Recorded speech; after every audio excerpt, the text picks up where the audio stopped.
All right, guys. Welcome back, everyone. It is our 10th session talking and, doing things related to Phantom X. And 10 is a great number. I didn't really plan on it, but the 10th session.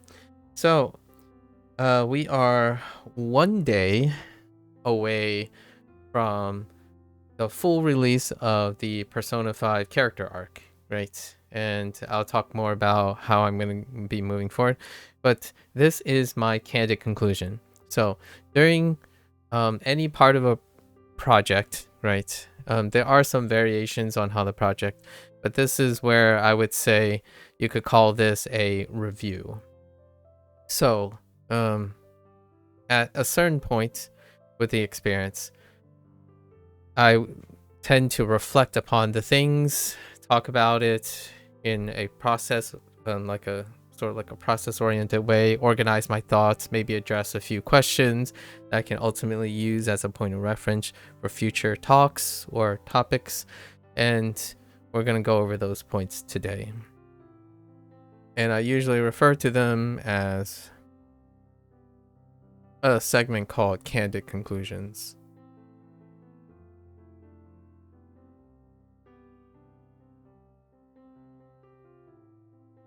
Right. So what is in a candid conclusion? Generally speaking, I do this three-step process, which I've been refining over the time now. The first step is we do a by the numbers. By the numbers, let's say by the numbers summary, maybe highlights. Highlights. So what are these things? These are the crude objective stuff. So this is where we build our basis for our later sections. Objective, facts. Things like how many, what, right? How many, what, how long, right? How long. What is the content? That is by the numbers. And this is where the entry point for most people, they just want to know how long is it going to take, roughly speaking, like on an average basis. This is where the statistics happen, right? Statistics. Features. So what's literally in the game. No stop, no arguments. It's purely objective, right?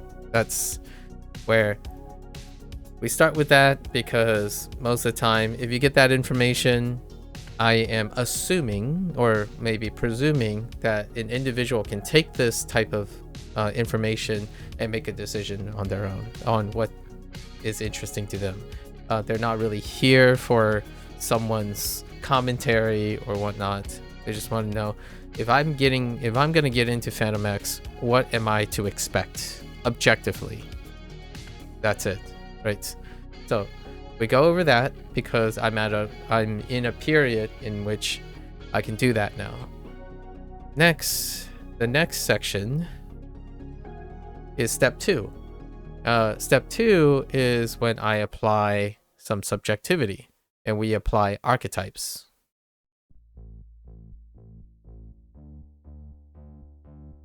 So when I mean archetypes, I'm referring to consumer archetypes. Consumers. So these are hypothetical models. Right. So now we're talking about expectations.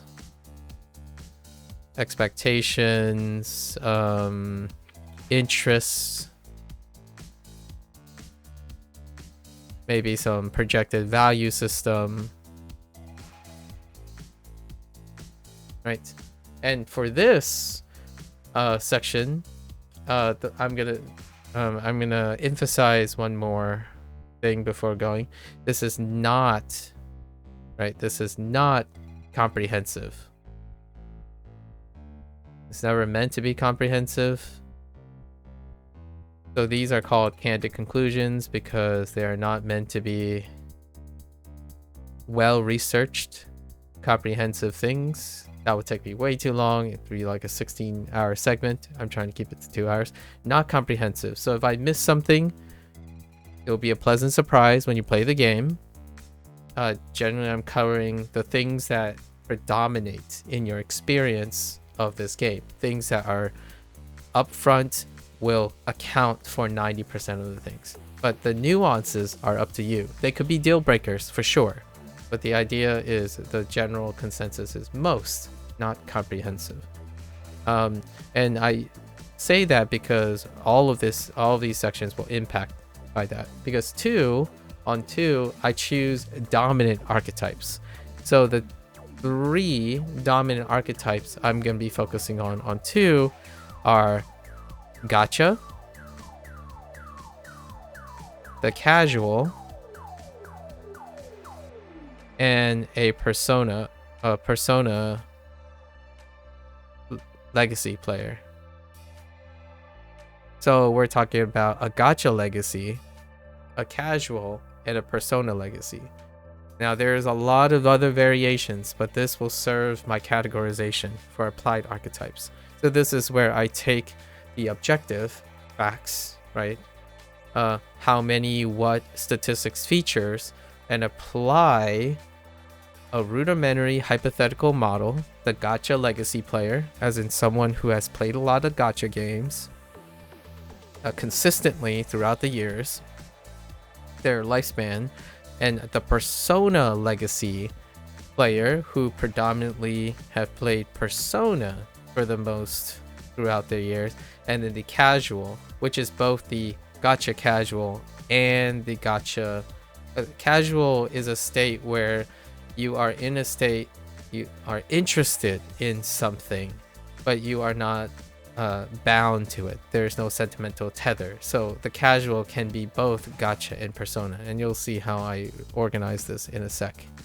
I try to do a little bit different each time, adapting to what is most talked about online. So number 1 stays the same most of the time because it's objective, it's rudimentary. Go to their website and they will probably list most of these things in some way, shape, or form. I'm going to list them for my purpose of number 2. And number 2 is applied some subjectivity, right? This is some subjectivity. And what I mean by this is I'm taking the subjectivity of others as archetypes.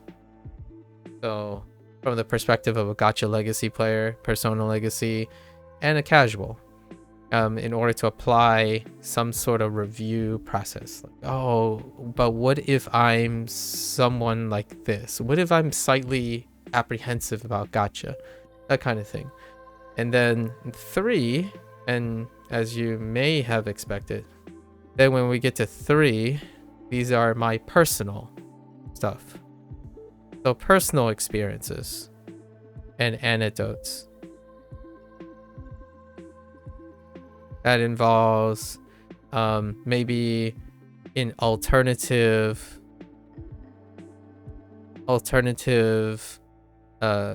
predictions, right? Predictions or occasional hot takes, or maybe leaps of logic.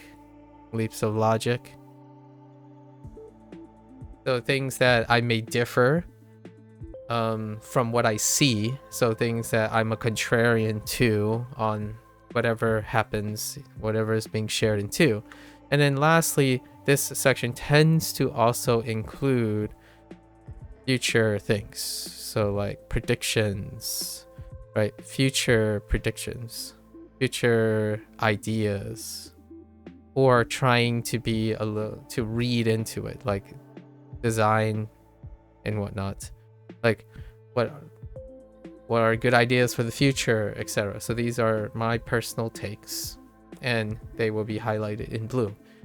So this is usually how I go about these candid conclusions,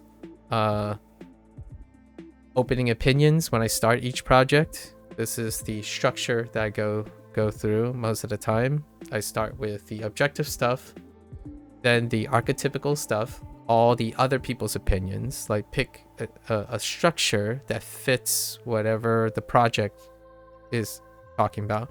And the most concerning thing about this game is, from all the like media and stuff, is gacha and persona. And what I mean by gacha is the idea of a mobile gacha game, and then persona as in the series Persona, and then the casual, because these are the really most vocal dominant ones, and I'm going to structure it this way because they're the most relevant. And then 3 is whatever I want to say, that either contrarian or what have you. These are my personal opinions, but this produces a balance. If you're only interested in what an objective person or an objective thing would say without the tether of archetypes like categorization and classification, which is generalizations, and then 3, any of my personal takes, just look at the yellow, right? Or in the beginning. So that's where we're going to go in. So this is candid conclusion. This is supposed to serve, so it's non-comprehensive, and it's supposed to serve a tentative point in which I can summarize certain things, because oftentimes people ask, oh, can you summarize? Give me the Skippy. This is my attempt to summarize. And my summaries are like 2 hours long. Unfortunately, if I boil it down to 10 minutes to 5 minutes, I will gladly share some P5X, largely some Persona fans who make content for that very reason. I personally do not want to overlap with those individuals who find it very, very comfortable for them to summarize their experience in small amount of time. I usually stream, record, and provide commentary on nearly 6 to 7 hours of footage. So boiling it down to in this game, I'll share the stats a little bit later, boiling over 60 hours of this game or more to 15 minutes, in my opinion, is something that I think a lot of people do, and they do very well. For myself, I kind of want to spin it in a different way, where I want to highlight how I think about my decisions that I make in the beginning. Highlight all the reasons why I'm playing this game, why I'm doing this game, what I predict in this game, and then at a specific time of a logistical completion, I reflect upon that, be interested in all the news and PR and community around the thing, and then provide my personal thoughts about it while gathering all the other perspectives, the most loudest perspective. It keeps me sober. It makes it so that I am not the sole dominant charge of my own reality, that type of thing. And it makes for a more thought out portfolio for future things. Like, I don't want to give the people, or like anybody who's interested, the impression that I only care about what I think. Personally, I think that's unprofessional and it is unempathetic. Now, it works for people's brands if they want to do that. Then businesses and other people and developers will know. For myself, if someone is asking me for critique or feedback, it's going to be including these things. First, we must talk about all the things that are actually in the game. No comments, no opinions, just what do we see? What did we encounter in the game? If there's a bug, there's a bug, right? And then second is to see what it has become of everyone else. And then I form my own opinions. So for myself, I observe before I review. And that's my professional critique of my own integrity. This is how I perceive professional integrity. For others, a straight-laced guy who always speaks their mind might be your cup of tea. I am not that type of person. I don't necessarily ever speak my mind without having to consider public affairs, because if you're becoming a public speaker, someone who loads something onto the internet, I think you have it. I think one should be professionally responsible for what they say, despite trying to be honest. Like, honesty is also can be acquired by being emotionally sensitive to other things, right? And that's kind of my take. That's why these are candid stuff. It's a little bit more unhinged than usual. I really like this. I like what I choose to do, so I have some emotional impact on it. All right, so let's get started. Let's do this. So we got our colors. So I'm going to organize it a little bit different so that it can be viewed much more pleasantly. I think I'm going to use two different spectrums of our color. What color do we do? Green? So we have green. Let's go with like this green to highlight the different archetypes. So we have the gacha over here, right? And then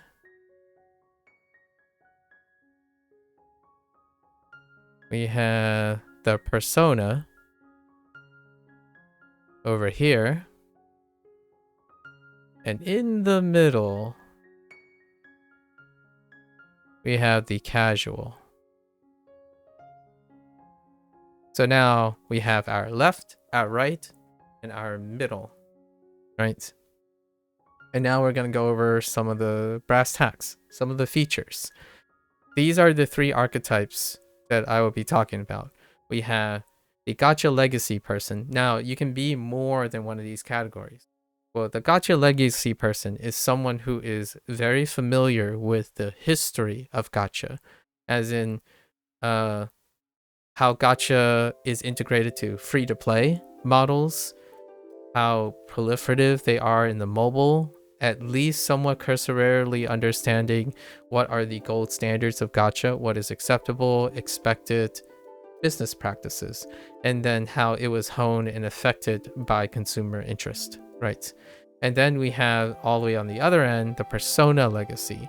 So those who played Persona 3 and on, because the very specific persona we're talking about today is postmodern, the modernization of Persona, which is Persona 3. 2 and 1, maybe you'll have a remaster in the future to introduce that, or they might completely remake it to the modern standard. But Persona 3, Persona 4, Persona 5 specifically.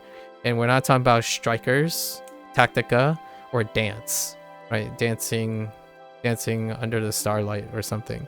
Or Persona 4 Arena. Those are spin-offs and they do not tackle this type of thing. So for those persona initiated people, and then any form outside of that is considered casual. So as in someone who like, they may have played a gacha game or two for like 2 hours, not so sure about it, on the fence. And then Persona, might have played Persona 3. I'll reveal where I am on it in the third process. So let's go into our brass tacks stuff by the numbers. So gacha. In order to summarize this fairly quickly, for gacha, lots of currency. Lots of currencies, right? It is what you gold standard for currency. And what do I mean by lots of currency? Tiered materials. So whenever you have some form of cumulative upkeep, right? When you have cumulative upkeep, so lots of currency. This is for accumulation purposes. So when it comes to standardized gacha, any sense of accumulation or some people might refer to it as progress, is in the form of a currency. So there are tiered materials. Everything is tiered, from your platinum tickets and gold tickets. That's for your gacha. So this is for your banners, to your leveling material, right? Leveling material. Every single subsystem has a leveling currency, and they are tiered, right? At least I can see at least 3 tiers. So you have like books, or they're called compendiums or something. We'll just say books, gems, or gears,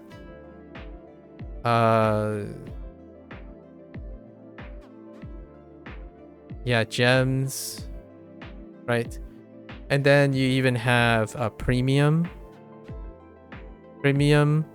versus like free to play, right?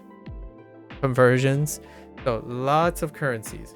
Every form of accumulation of progress. The net worth of your accounts and your progress is represented in cumulative currency. So how much gems have you spent? When your characters are all level 50, that is worth a certain amount of currency, which depicts your progress and the value of your accounts. Your there's others like awakening, how many copies you have. All your personas are tiered, although personas are already tiered in nature. That's why some things translate smoothly, some things don't, right? But they are all facilitated by currency, right? So that's straight out of the gate. If you go into this game, you will be blasted by tier currencies, because progress is represented by that, not time played. So it is not time, right? That is not one of the things that, now you might be arguing, oh, but there are daily logins, and those are incentivizing for the currency. But when you're logging in, you're gaining currency. The currencies are what you're after for your activities. So when you're logging in, it doesn't necessarily require the activity. It's converting your time into a currency, and that's the measurement. When you play a single player game, like in the persona side of expectation, your time is the value that is being converted into the accolades. So your progress in the game reflects just your time, not a sense of currency or money. And that to me is where there can exist a problem, which we'll discuss later. That's there. You're not going to miss it. It's going to slap you in the face 8 billion times over. When there's going to be a new feature or a new subsystem, it's going to slap you in the face with new material, right? That is the element of progress. It makes it so one of the things about this type of currency system is that it makes most things asynchronous. It allows for asynchronous things, and this is my personal take on it. So this thing, it allows for asynchronous design.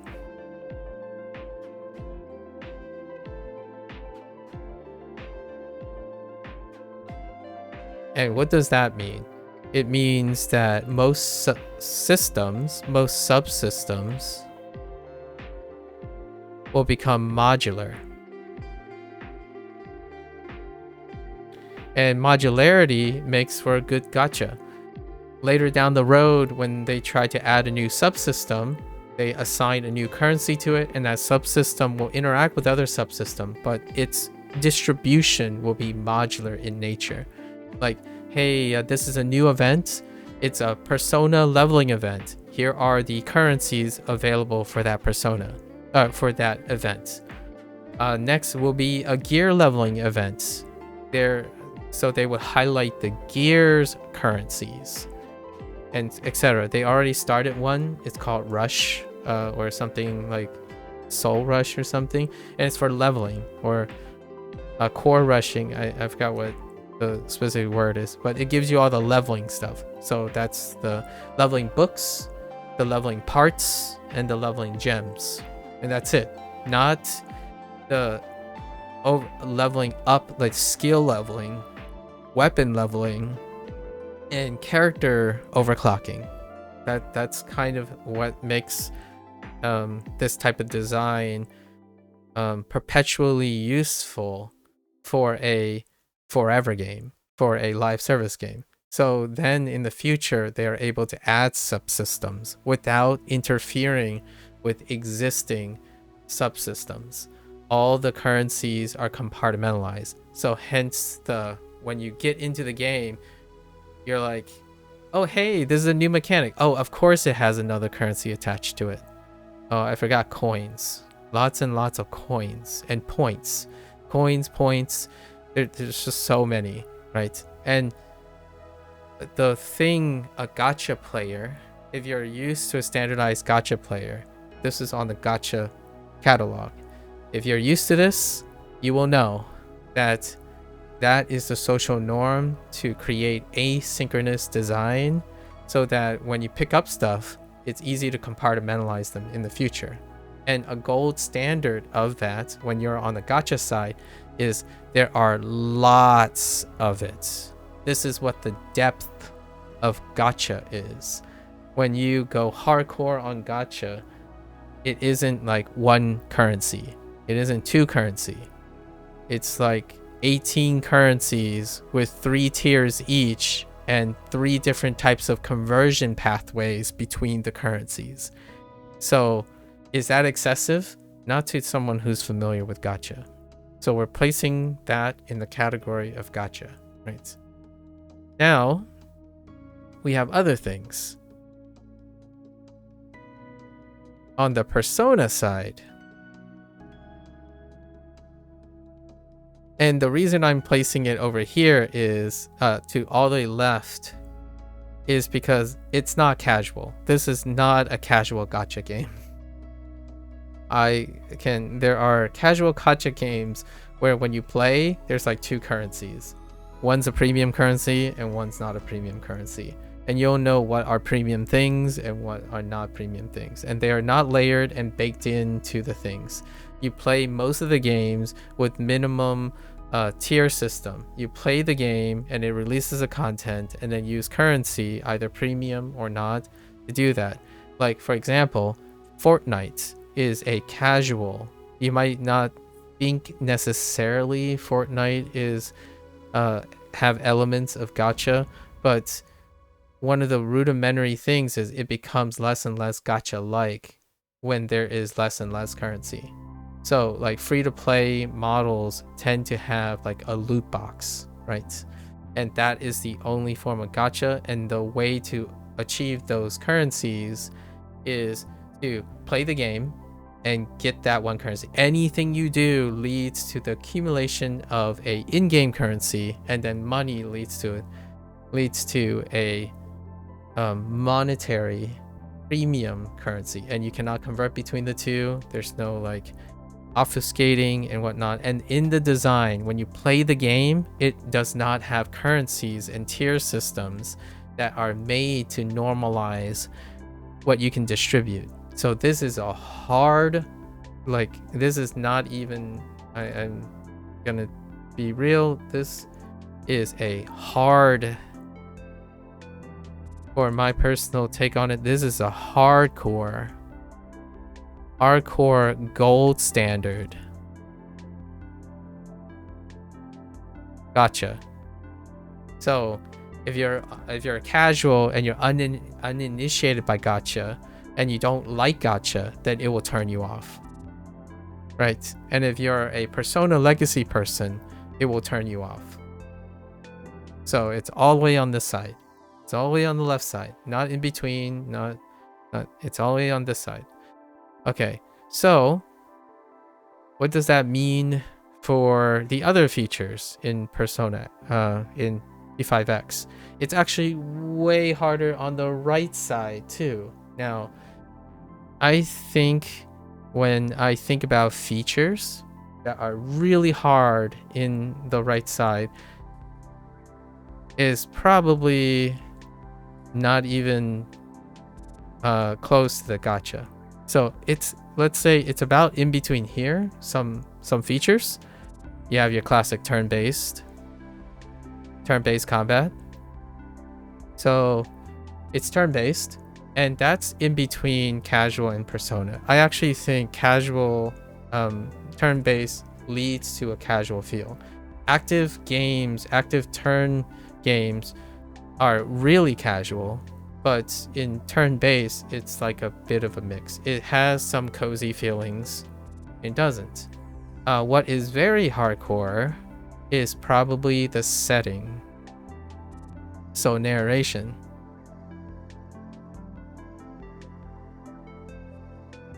Maybe like here. So narration. Not so far to the right, but pretty good. So narration, setting. So, and then here we have the social links. Social links are in city life, right? Path systems, so procedurally generated core content. That would be like the path of QQ is what I call it, and the path of II. Where you run around speeding in a car. Sorry, a little bit of a spoiler.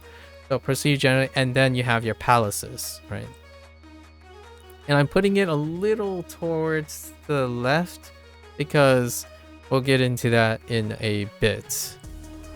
So here we have these things. These things exist, right? These things exist, and they represent. And then when I say turn-based, we're gonna move into over here, and that is trying to capture the Persona Shin Megami Tensei system. So this is where you hearken to the gold standard of things like Megami, or even Game Freak like things.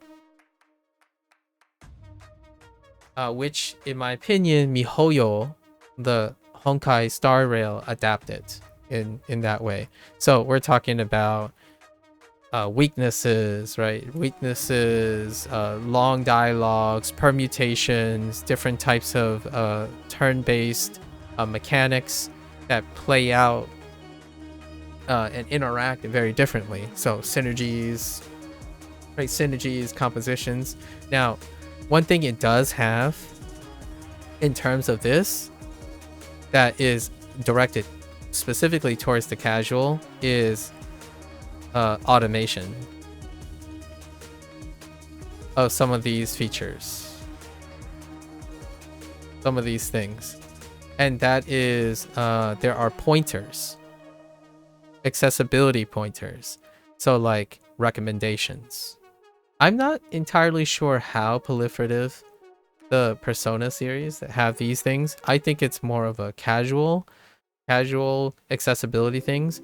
So you have like sets, keyword functionality, highlight, and that makes it so that, hey, you know, you're not incredibly invested in the turn-based Game Freak ATLUS depth that you want, and you're still not like, that is still on a casual side, but you're not all the way on the Persona side, and you want to dip in it. There is also a quick equip, like, hey, okay, I just want to get my characters up and running. Quick equip, then you learn from that, right? So there are sets, keywords, highlights, accessibility pointers. Go to point A, go to point B. That is something that is specifically for the casual. So waypointing, hyper traveling, shortcuts.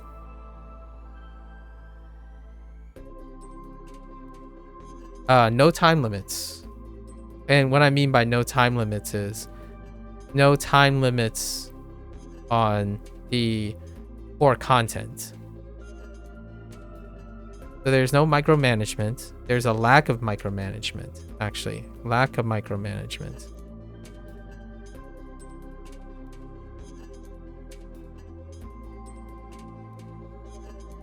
Largely because when you have asynchronous design in gacha, you want to keep your game lacking that specific time management. The time windows are made to highlight the gacha components. So for the gacha side, there are time limits on these things. But that's what you're expecting. There are events. Right? Gacha events. So to keep it separate, the casual will largely focus on the core content and pick up the events every once in a while because they are casuals until they are converted into the gacha mania that it is. If you embrace the gacha, once you complete the core content or whatever the 1.1, 1.2s, and 2.0 launches for the core content, they have no time limit. You finish them as you go over time. The moment you say, okay, I gotta log in all the time for the events too, then you have become less of a casual gacha person. Now, for Persona, all the mechanics, the school life, the procedures, and the stuff would be on a time limit. It would be like micromanaging because the whole game experience is already contained. They can do that. They can overlay time limits when to finish things because it's at your own pace. But that's not this.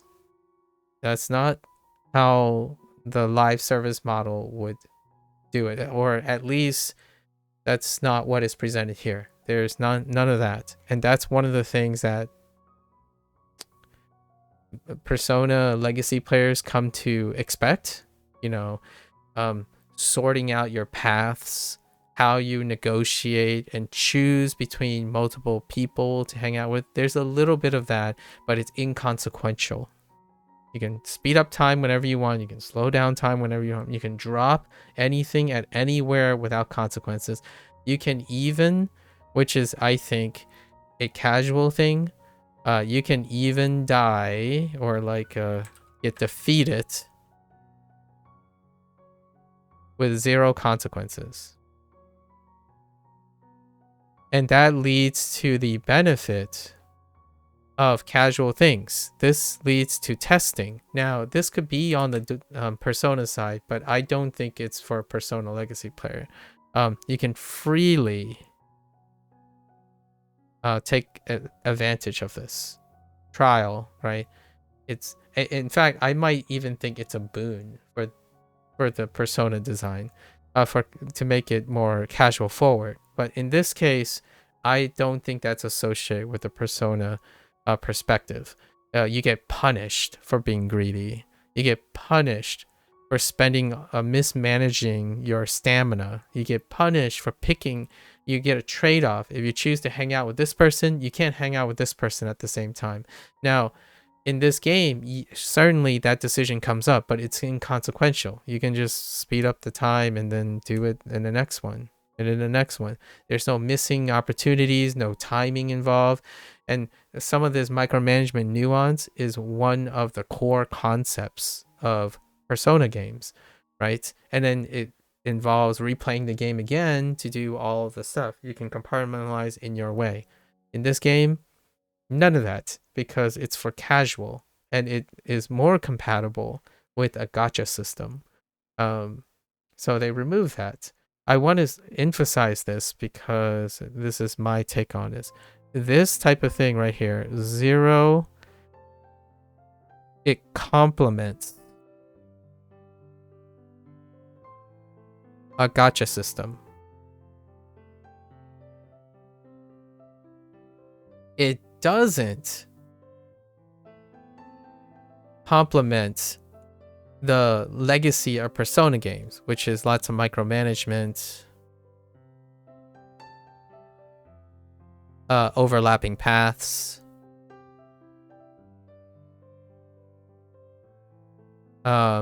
even like path choices, right? Or consequential choices. And this leads to like nuance of difficulty, right? Difficulty in nuance. Some might even say sweatier, right?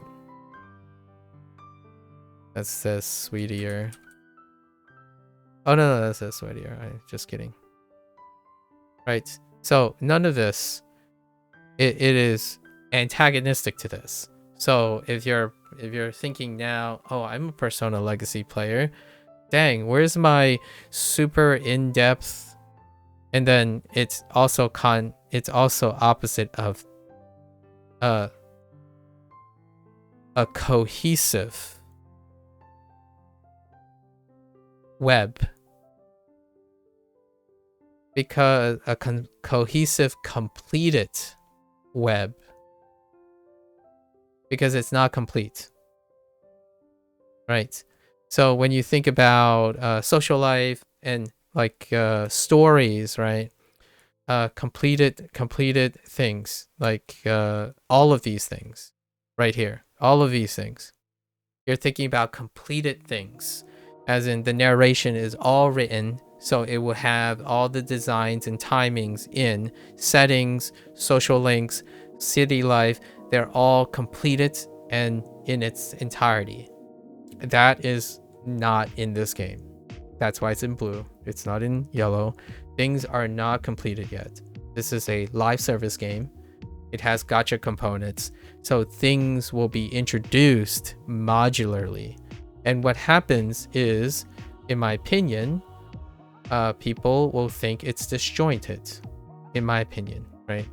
And I'll get into that in a bit once I cover. So we have all your trappings in a streamlined fashion. So I call this a streamline. So all of this has been streamlined and modular, but it's still there. So all your Persona stuff is still there, but it's streamlined and modular.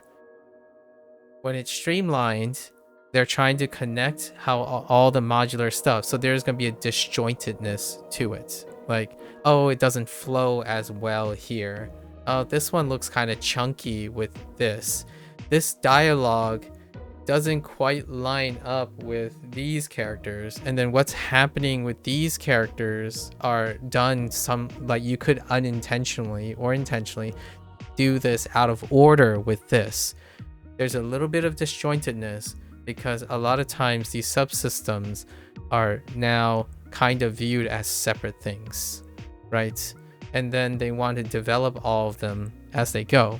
Like, hey, I guess we're gonna try to release some social links this time around, and let's go and release some other things. Now, one thing that I'm not sure if Persona has, because I only played Persona 3 and 4, is what is also here, and I think it's more casual friendly. It's not a gacha thing, but it does have currency in it, is mini games. So there are mini games, and I usually call it the cozy vibe inclusions. So we have baseball, soccer, and I know there's gonna be peeps out there. I don't actually know if Persona peeps have a problem with soccer, but soccer is Japanese, so this is a Japanese, and actually the Chinese is not even close to either, but soccer, okay, all right. And then we have band, right, music, and that kind of quintessentially captures a lot of the things that happen in social life, and it's casual. It keeps it casual. I think the band thing is a little less casual than the other two, but there will be more. I'm sure there will be more mini games. Mini games is a mainstay of casual reception. When you think of hardcore stuff, we got that too, but it's actually a little bit different. So I kind of want to place this over on the gacha side of things. It's kind of a mix. So this one is like all three categories. I feel like it's inspired off of Persona, so we'll throw this as an exception. And that is the forever game inclusions. Now, these aren't originally, in my opinion, designed from Persona inspirations. This is a hybrid gacha replayability thing that, in my opinion, has been spawned from indie trends. And these hybrid forever game things are trials. I'm not sure if they're in Persona 5 because I haven't played Persona 5. But trials, Companio Nightmare,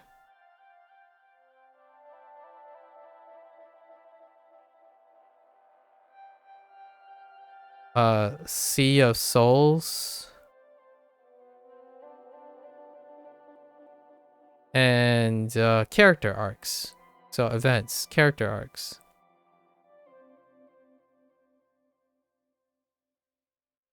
So what I mean by this is it's part of the gacha model. It's actually far more so a free-to-play model where you will have seasonal challenges. And there's quite a lot of them. And this is where it can be a little contentious because I would probably file this under gacha design and free-to-play design, where you need a modular mechanic that holds you over until the next major content update, which is here in the middle. So you have trials, you're going to try to score farm, right? You're competing, score farming, increasing more challenges. Now, the reason I placed it over on the Persona side here is because I actually think this is the stuff that gets you really sweaty for what Shin Megami Tensei games are. So like, if you want to know how much damage you can do, if you want to know how much you can min-max, squeeze out synergies, take advantage of one mores all into one outs and then into synergies to perform the best, or you want a boss to negate you like completely wholeheartedly and then try to squeeze the puzzle game into it. That's Shin Megami Tensei. Like, that's how the hardcore stuff. That's the stuff that I personally really enjoy. Like Clear Obscure's Simone fight. It's there to challenge both your theory crafting in turn-based restriction, while at the same time engaging and making most of your knowledge worth accumulating.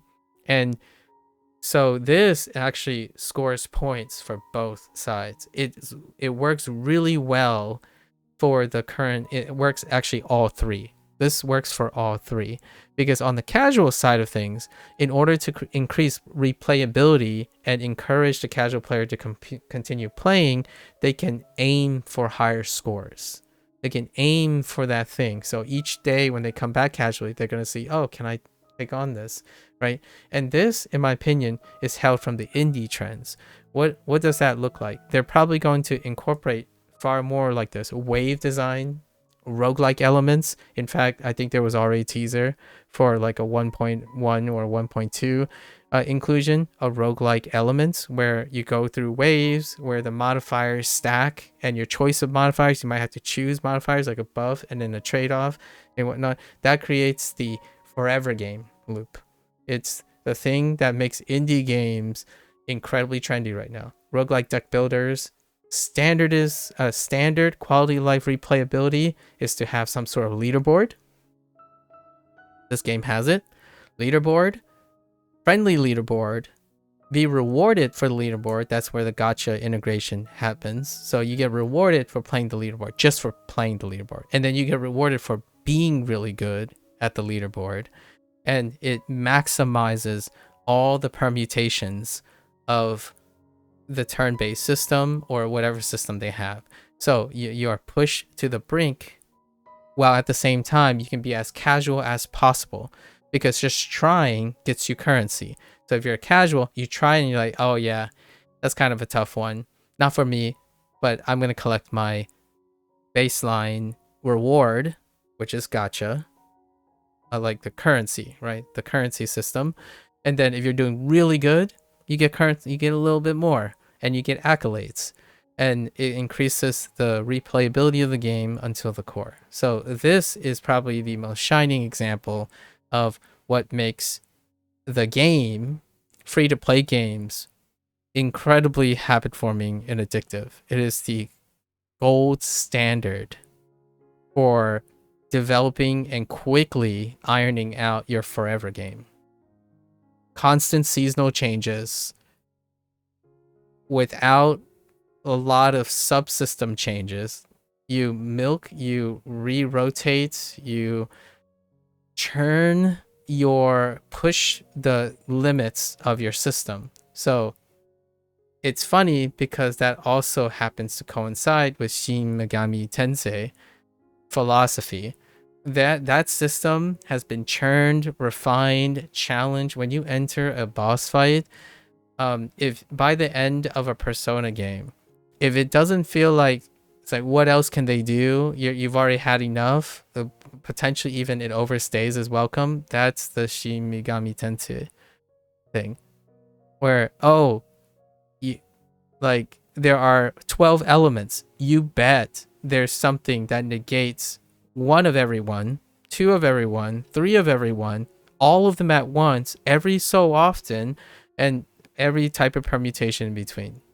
So because of the nature of gacha and the nature of casual forward free-to-play games, you have these things. And these things will carry, in my opinion, well, likely, that's why I'm writing in, but will carry this game's longevity. That is what keeps, Fortnite, and your Path of Exile. It's constantly churning on your fundamental systems. In fact, a great example is if anyone is interested in Path of Exile, right? And you look at Path of Exile, there's like, when they were announcing it, it's like a lifetime's worth of subsystems on top of each other. And that keeps replayability alive. So that's where this is. Now, on top of that, though, Persona has story and narration, and that is a little shifted to the left because it's more casual for it. It's not the really long, completed, cohesive web micromanagement system, largely because the game is going to continue to have more systems added. So it's going to be like cookie cutting. It's going to feel like Lego blocks, but they're not fleshed. Right? When you build a Lego model, you build it off building blocks. It doesn't come as one single piece. Like, if you're a Persona player, you want your statue to be single milled statue. It looks perfect.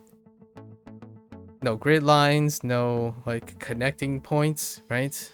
And a gacha game, especially a free-to-play game, is a building game. Over time, the game will feel a little bit more and more complete. It won't ever be able to shed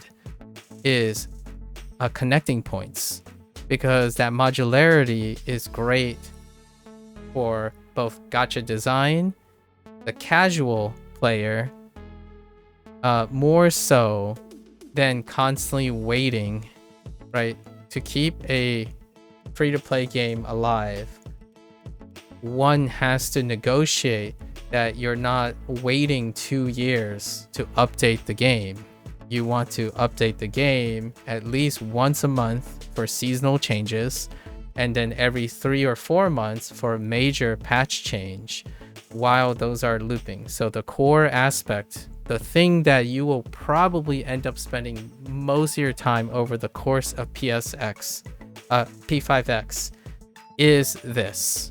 Trials, Carpendiums, I forgot to include, and these are also in yellow, right? These things exist. Sea of Souls, character arcs, and even like Realm of Repression. Right, these are your resources. You will end up the highest focus, the things that you will be ingrained in, in a person who plays a free to play game are the things that you do most of the time. And then from every 3 or so months, or maybe every character arc, that's why this is kind of in blue, because I like that they have character arcs. Generally speaking, other games wait for their core updates, right? And then you just do your bootstrapping, your dailies, your weeklies, right? So what are other gacha tropes here? You have dailies,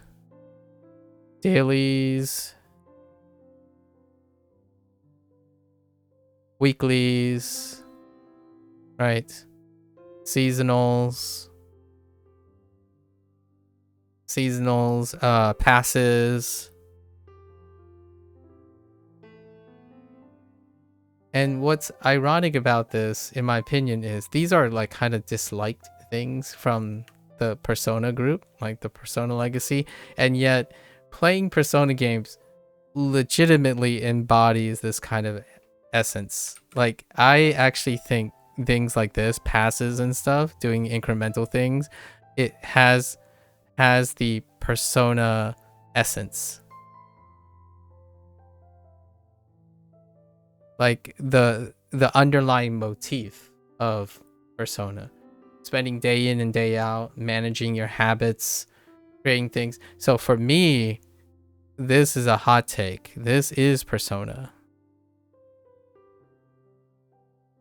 Like learning what the keywords are, learning what the sets are, the highlight waypoints, because you get really used to it. It's habit forming. And that's why here, this system that's core to gacha games and free-to-play games remind me of what Persona is. Not the characters themselves. Like, we're not talking about the narration and playing those role-playing stuff. I'm talking about the activity that the character themselves are doing. They're going to school, and then you're doing that incrementally. So what is that? You're doing dailies, you're doing weeklies.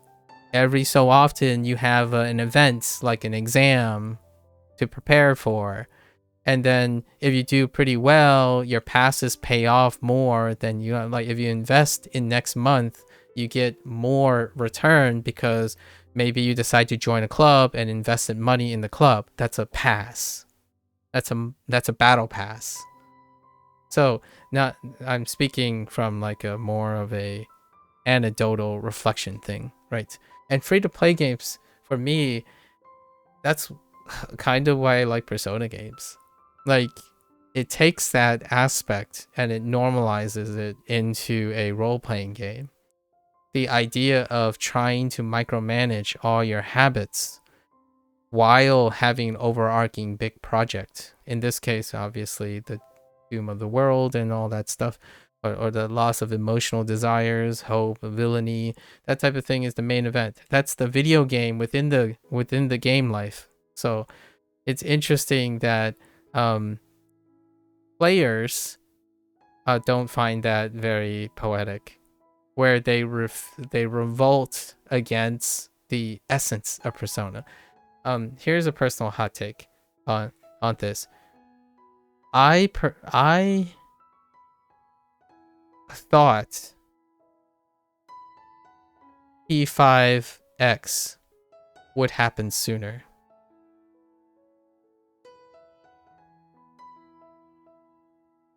Because unlike, in my opinion, unlike what Persona, a lot of the loud minority, I like to think that the loud minority hardcore Persona fans are saying, gacha free-to-play model, it's with Persona is like a design made in heaven.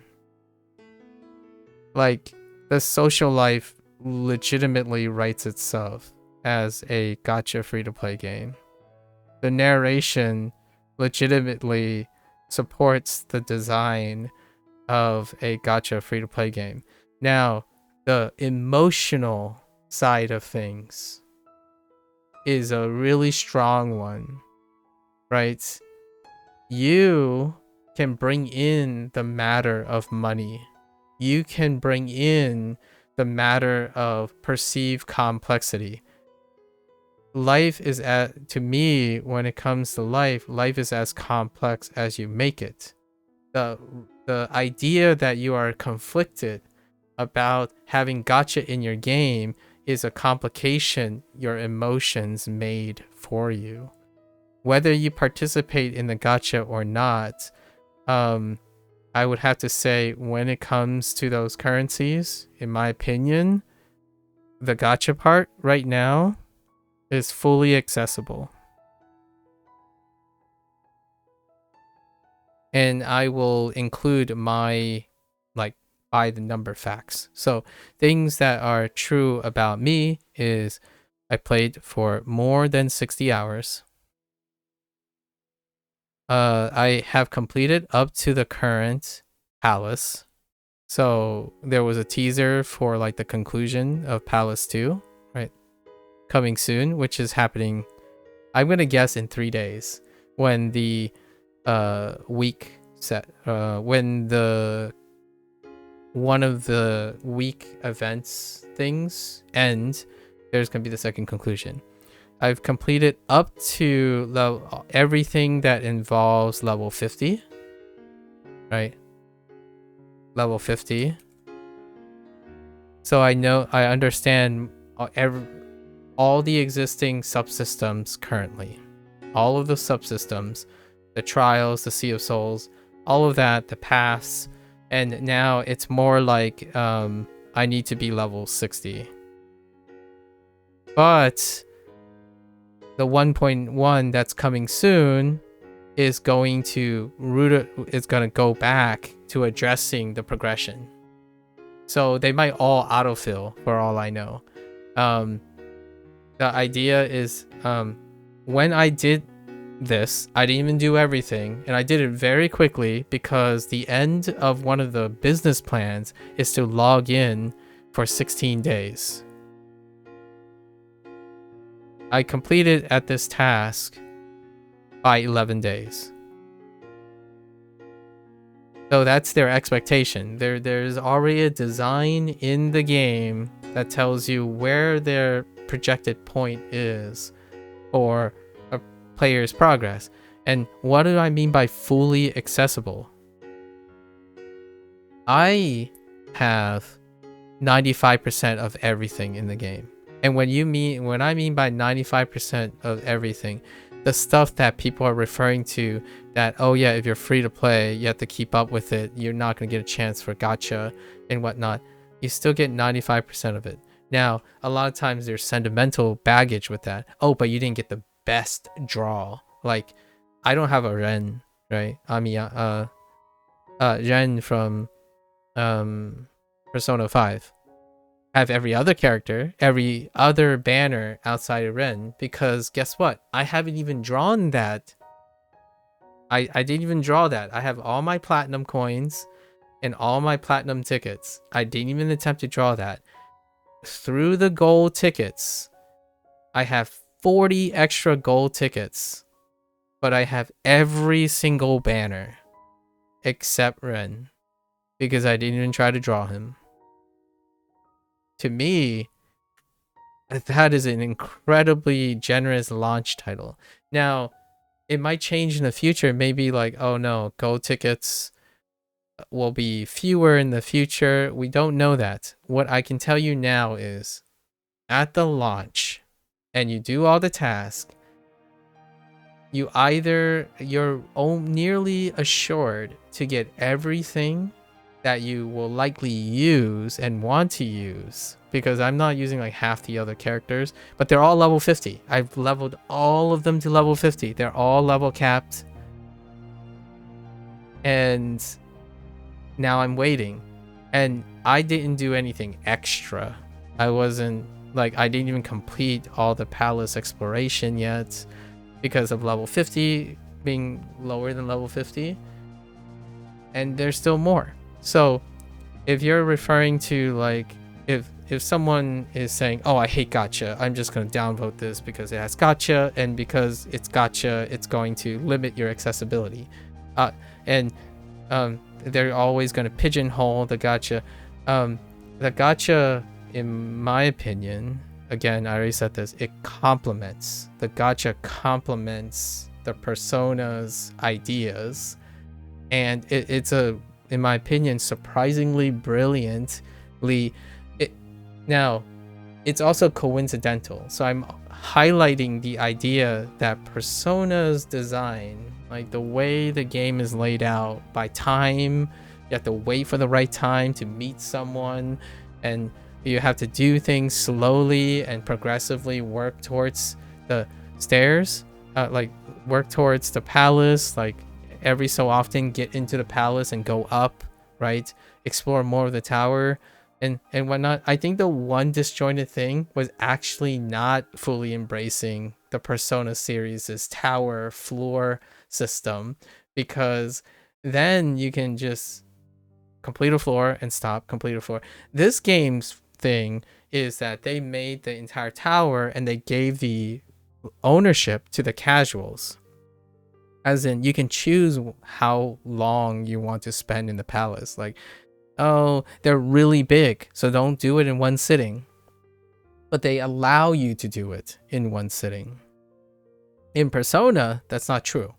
In Persona, you have to clear up a floor to a certain amount, and then you do all the required prerequisites, unlock the stuff, and then you gain access. So it is restricted in a way that time is not casual. So that is a little bit of a divisive point, but it's all there. And that's kind of neat. So when it comes to the base core, and I call this the 1.1, so the 1.0. So as of the 1.0, I decide to choose to do this conclusion because I'm doing it at the 1.0. Everything's just capped. I have no use for resources right now. And I have not completed the stuff. I didn't complete all the trials, like all this stuff. I didn't complete all the palace things. I didn't finish like area 4 and 5 of the path of I just call it I. And all my things are capped. Like basically I just sit there and I either decide to pick up a new weapon and level the weapon, pick up a new banner and I guess level the banner. That's it. Like no, there's it's incredibly generous. I think it might actually be a little too generous, but I understand what they're trying to do, because there are people who want the convenience, so they buy, and I like that. There was also a comment about like gacha being stuck in front of you. Okay, so let's go into the next thing. I said more about myself than I said about the other things. So let's talk about some criticisms that have been raised. And I think the vocal ones is not the gacha ones. What is there? Let's do the persona guys. So when you're thinking about persona, there are clearly some things that will be not so great. One of the things that persona people will have problems with, like a legacy, if you consider legacy, is probably most of this.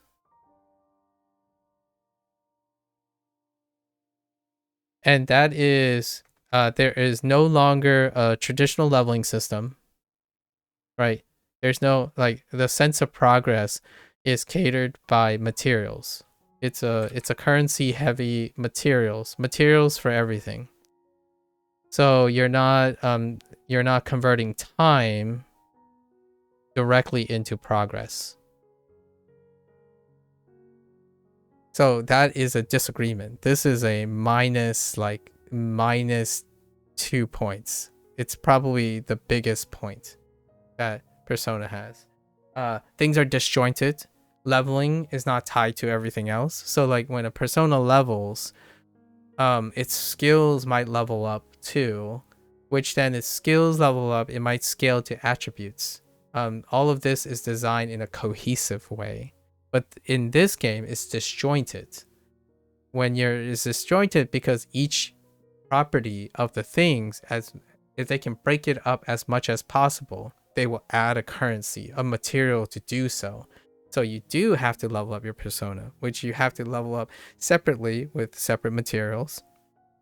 And then you have to level up your teammates, your contracts separately. Then you have to level up your weapons separately. As many subsystems as they can to provide more currency. So this, in my opinion, is one of the biggest detractors for long-staying Persona fans. Everything feels a little disjointed. And then because of that, there's also the social life aspect and the narration, right? Narration and setting. This part is disjointed too. Because in order, this gets like the -1. Because this here is all, these things are also attached to a currency. And that's the stamina system. As opposed to time, which they don't view it, Persona fans don't necessarily view that as a currency. Although to me, like, hot take, this is the base currency. Here, this is the currency. So when you miss a character interaction, it's because of time. But instead, this was gained. So now time is a boon. So for casual people, when you think of this is the biggest bonus for a free-to-play game, for its core material. No time limits, as in, like, it's asynchronous.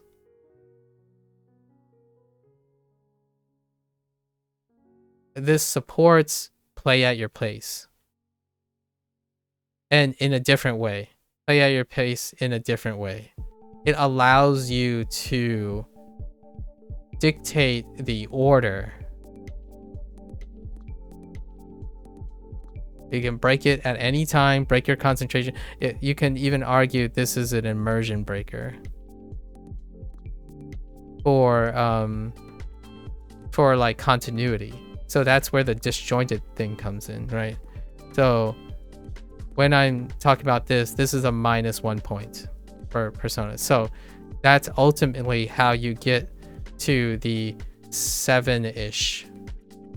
Or like, not even, there's more points off. So another thing would be the complete lack of these things, basically. So the complete lack of timing, cohesiveness, complete web, that's another -1 here for Persona, because you want your stories to lead into this story, and all the characters feel like they occupy the same world. So if something happens in this character, it interacts with this character, and then when you're together, they interact with it. But in the gacha world, it's casual forward. So what is casual forward, and what's pro gacha? For pro gacha, you have this stuff. And one of the biggest things that are pro are character arcs. That's one of the strongest things working for gacha. Because a gacha player wants to collect their favorite characters. And be welcome to some original characters. But gacha is about collecting, and a lot of times the collecting deals with favorite characters, and those characters are original at some point, but they are established originals. So you look forward to collabs, and you know, the first one is Persona. But hot take, it's not going to be only Persona 5. It's probably going to be Persona 3. It's already been slightly talked about. Like the idea, Chihiro, I think, was it Chihiro or Chidori? I think it's Chihiro, right? Chihiro from Persona 3. And then when Persona 4 comes out, right? When Persona 4 Revival comes out, there's going to be a cross collab with that. Now, I know the game is called P5X, but it's not saying that P5X can't cross over. So, like, others can cross over. So there's going to be a P5X, right? There's going to be a P5X crossover with P4. The idea is, this is the gacha stuff. This is what they look for. They want more things to collect. It's fun to collect things. So this would be like a plus one for gacha, right? You can kind of see like there's a balancing act here. So a +1. All the other things, like having a narration, right? Narration, setting, the social life stuff, it complements gacha games. So it's a +1. It's more, in my opinion, than you would kind of expect from a gacha game, because it's vignetting. Gacha games are vignetting. You know, when you pick up your favorite magic card, there's a flavor text on the bottom. That flavor text is as nuanced as it can be based on the person's collection. But collecting, it's about collecting. You get all the other things from those respective properties. So for a gacha game to collab with Persona 4, Persona 3, and Persona 5, they will include things you can collect, like memories. You collect memories of them. So that means if you liked Persona, if you liked P5R, and you like gacha, then that's P5X. Now, if this, what I just said here, this idea is a -1, maybe like a -0.5 for Persona. Oh, those who only like Persona. And I think I was a little brutal here. This is more like a -0.5, right? They don't want super, like a Persona legacy person. They want more to the Persona universe, especially Persona 5. They don't want more Persona 5's universe. They want a Persona 6, something novel, right? They're looking for novel, not a recollection. Gacha games are about collecting memories, about nostalgia. You know, it's quote unquote a lot of times cashing out again on something because you like collecting them. Like if you like Pokemon, you if you collect a Charizard, like a stuffed Charmander, right? And then you see another stuffed Charmander that's different. If you're thinking from a gacha perspective, it's like, oh, I want that. That's just another version of Charmander. I love that nostalgia. Let's just collect as many Pokemon stuff as we can. Meanwhile, if you're invested in like a serialized depth thing, then you'd be like, oh, I already have Charmander. Let's like please make new Pokemon, because the old ones are old. They already overstayed their welcome. You know what? Our next Pokemon game, let's just, and I'm using Pokemon because you can kind of see the dissonance here. Like in next game, let's just only include the new Pokemon and not the old ones. That would be closer to someone of the Persona variety, in my opinion, where like I want new characters, I want a new universe. It's overstaying its welcome, right? It's stretched thin. Meanwhile, though, Persona is kind of a character collector too. It blends really well with character collecting, and Pokemon is a great example.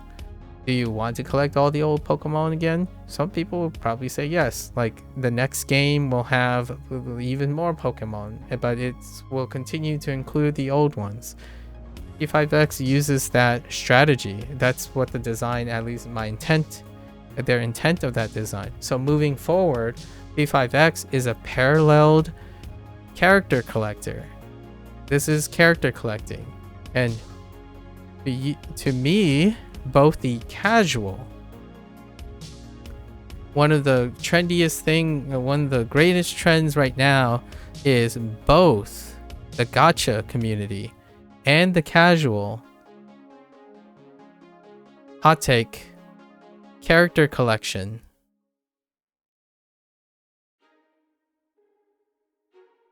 is incredibly cozy.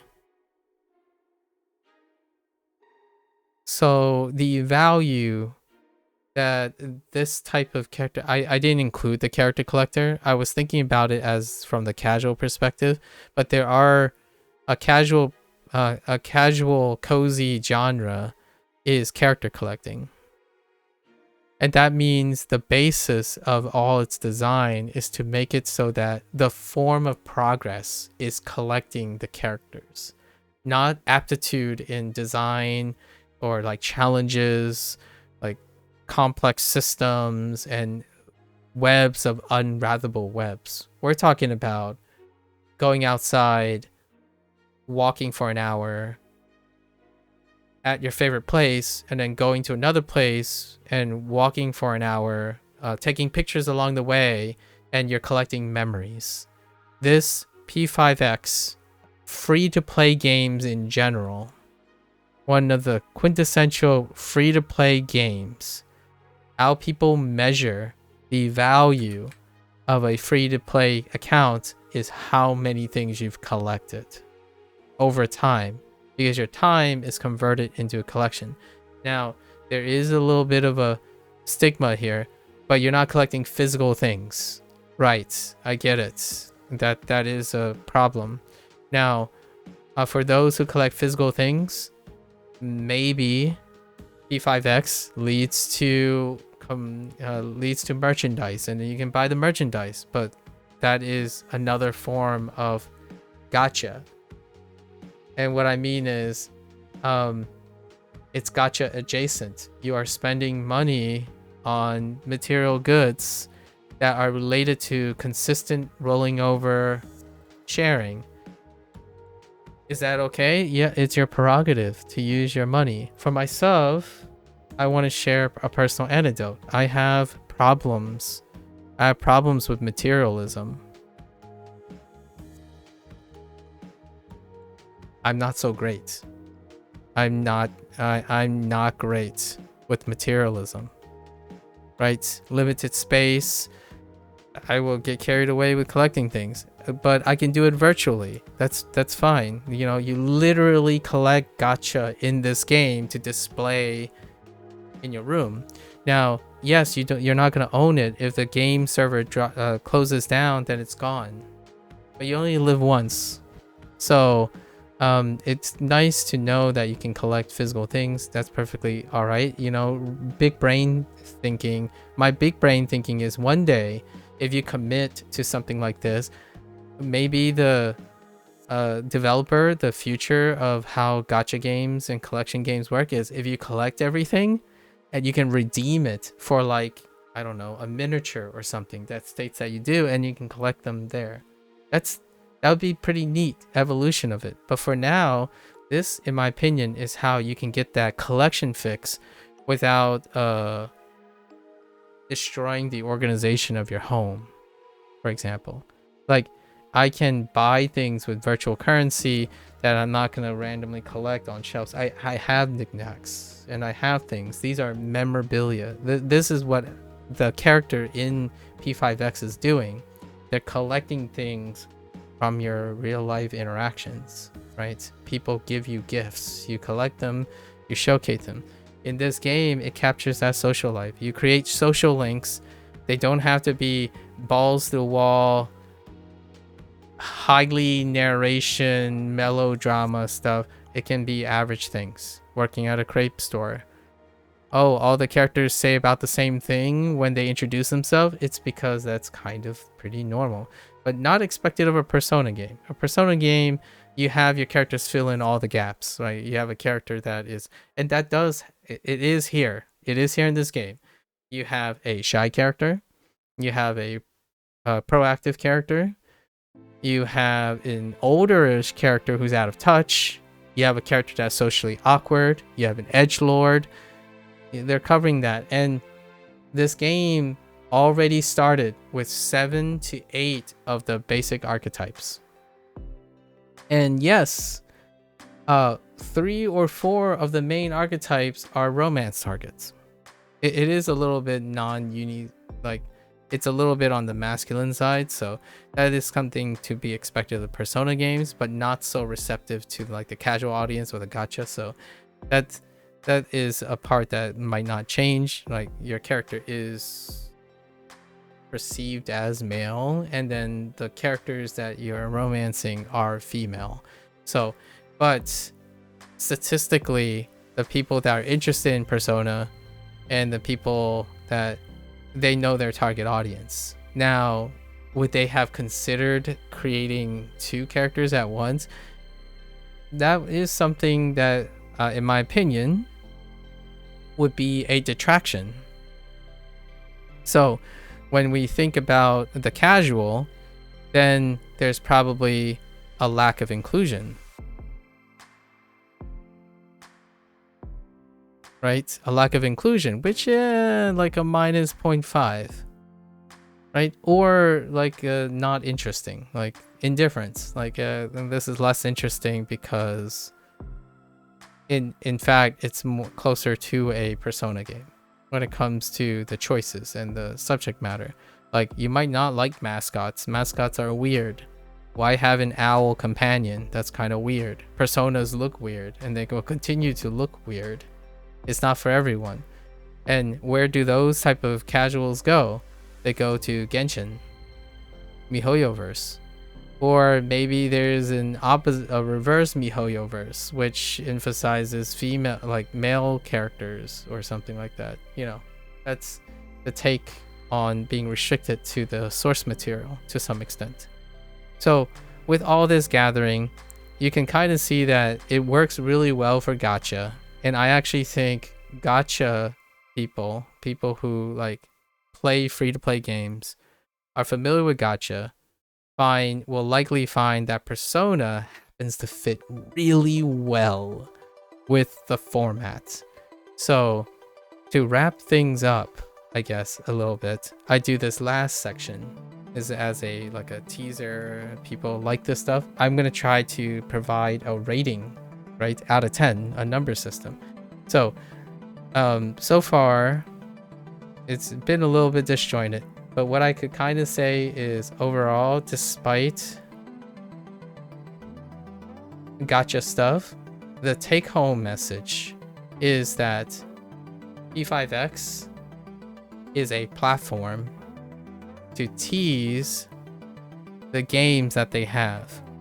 P5X will include lots of memories from Persona 3, Persona 4, Persona 5, and probably even Persona 6. If Persona 6 comes out, there's going to be there's likely, right? So, Persona,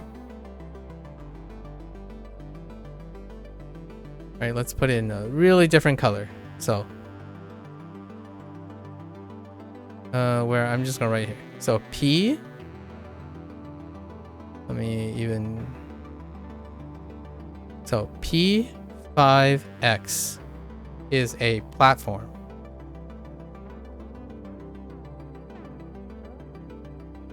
For Persona series. Much like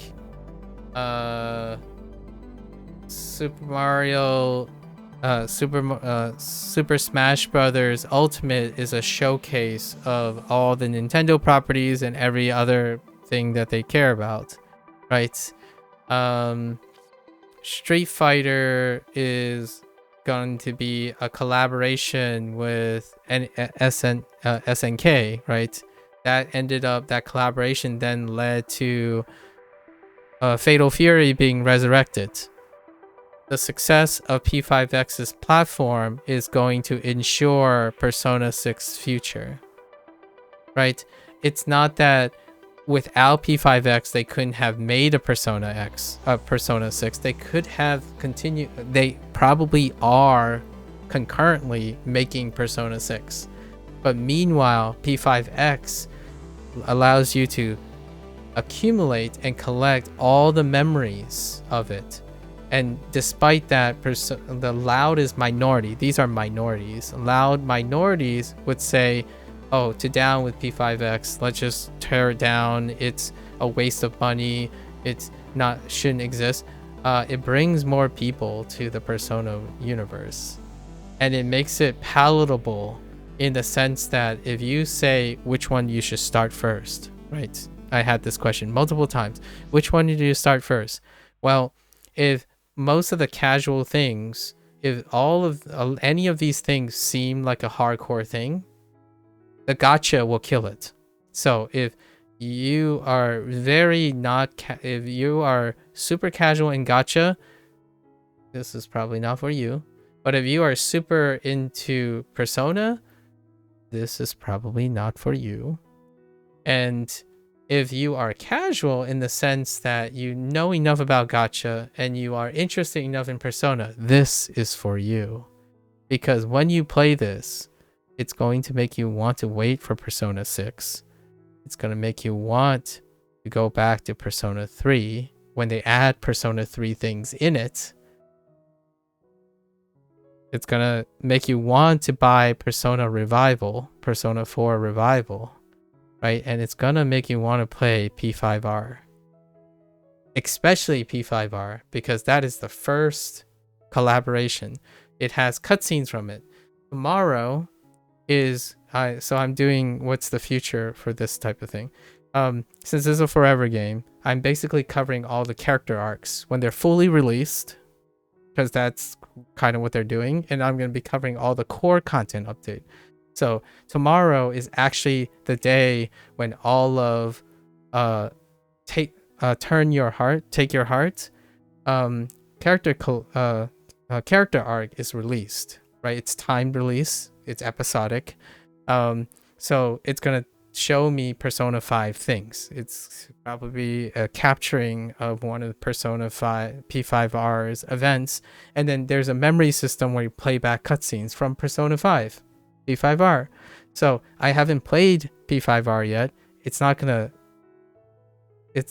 make me not want to play P5R. It's gonna make me want to pick up P5R and play it while I wait for the next content update for P5X. And yeah, I was thinking of doing it in 2026, where I go through like Persona 3 PSP, because that's the closest to OG that I own both the copies in the PlayStation 2 of FES edition and the OG Persona 3.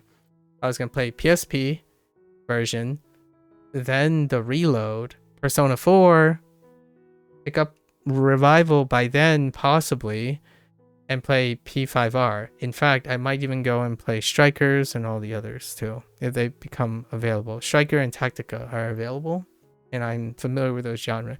And while I'm playing P5X, I expect that it will remind me of all those things, because it is now a platform. It is like when Minecraft decided to hire someone to make an RPG game, that's there. But the platform itself, that came first.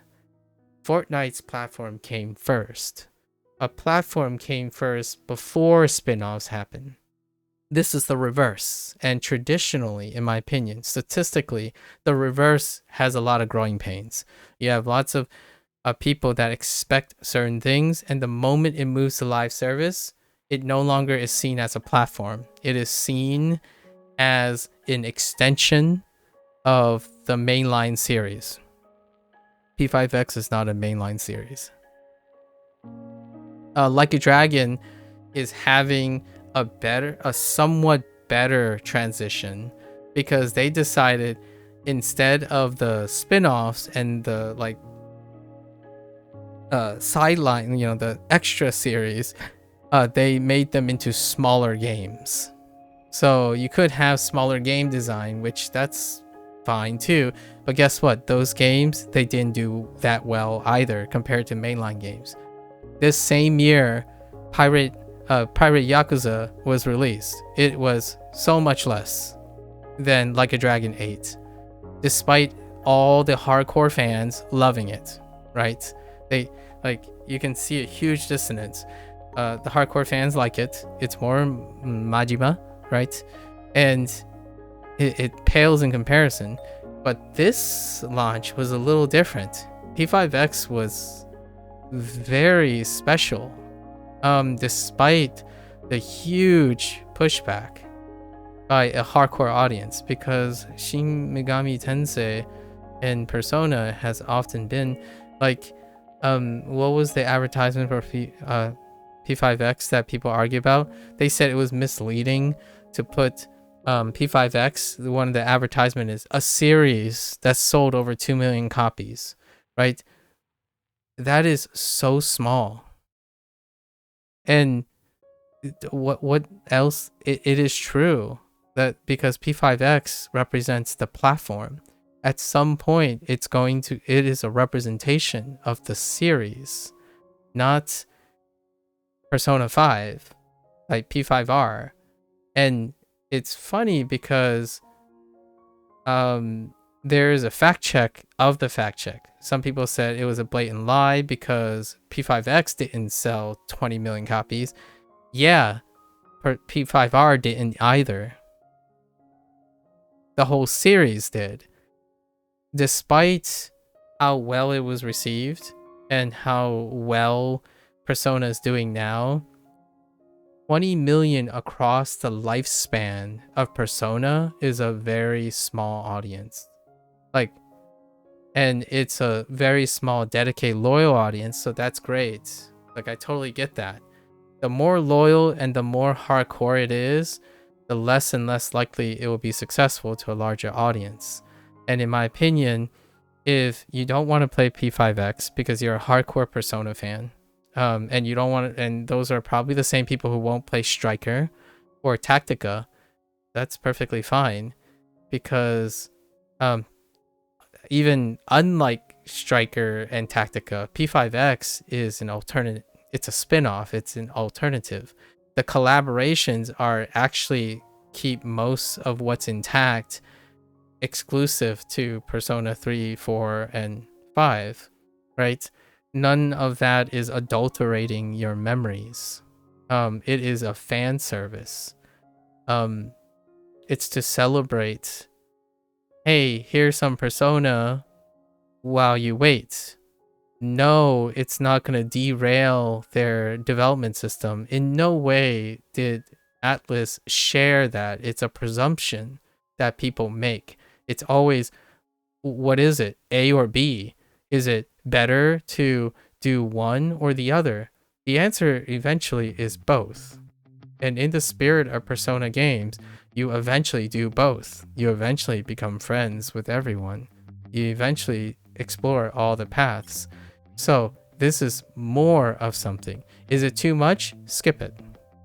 And I think the ones that I'm talking about are people who cannot open their minds, in my opinion, to the idea that there are people who find, if you recommend P5R as their first game, they probably quit in the middle of the game because it's too much. What is not too much? P5X. For the Persona side of things. Now the gacha side of things can still push people off because it's hardcore gacha. It might not be hardcore Persona, it's hardcore gacha. So I that is definitely something going to be difficult to overcome. It's a mindset that is built off your experience of gacha. And a lot of Persona players tend to not be people who play gacha. So as a personal share, I've played a free-to-play game for over 20 years. Like, I've maintained some sort of free-to-play game that plus or minus loot boxes, plus or minus gacha for over 20 years. Now, it's specifically free to play, though. In terms of gacha, the closest things are lot boxes and like packs, and I may or may not do those when I support the game. When it comes to the last gacha game, card games, collectible card games are the closest thing. And to me, I'm a casual gacha person. I'm actually a casual Persona person too. And in this case, in my opinion, it has become an overall success. So kudos. I hope they continue to make it worth it. So with all this type of talk, I will give you like the final thing, the rating thing, right? The rating thing tends to be kind of a fun little exercise in how reductive it can be. I will give you a number of all the things I said put together. So when we think of the different groups, so let's go back. So you have the left side, the gacha, the right side, the Persona fan, and the middle, the casual, right? On the gacha side, it's a win. It's a big win. So if you're someone who already am very used to gacha, playing P5X as a primer to asking yourself, do you like, are you gonna like P5R? Are you gonna like P3 Reloaded? If you are already familiar with gacha, it's gonna feel great. It's gonna feel far more than your other gacha games, possibly because it has that persona. It captures P5R with the gacha. So for me, when it became the gacha legacy players, maybe casual Persona stuff, it's a 9 for them. It's a 9 out of 10 for those guys. Now for casual, for Persona guys, right? Those who are just simply in it for the Persona, it's going to be like a 5 out of 10. Right? And then for the casual, which this will also what I saved for myself because I am a casual between gacha and Persona for these specific reasons. Maybe I'll become more of a hardcore Persona fan in the future. In 2026, I do plan on playing every single Persona game chronologically, but also remake chronologically. While I was doing that, P5X was released, so I want to maintain P5X, and it's a teaser for me. So I'm treating P5X the way a casual would treat P5X. It's a teaser, a primer. Do you like this stuff? If it's a resounding yes, minus the gacha systems, go buy P5R. You got this. Once you finish the core elements of this game, go watch the memories, tease P5R, play the character arc, and go pick up P5R. Right? Because you would have an essence, basically a built-in teaser for P5R. And then you're like, oh, that's good enough. Next time, if you keep playing P5X, eventually P3 is going to show up. It's like, oh, this is really good. Maybe I should go pick up P3 Reload. And there you go. That is what this platform is to me, too. It panders to the casual. And the casual, in my opinion, in both these regards, will be a 9 out of 10. Right? For them. For 9 out of 10. And for me, personally, it's still a 9 out of 10. There are things that didn't quite work out, but we won't really focus on them too much.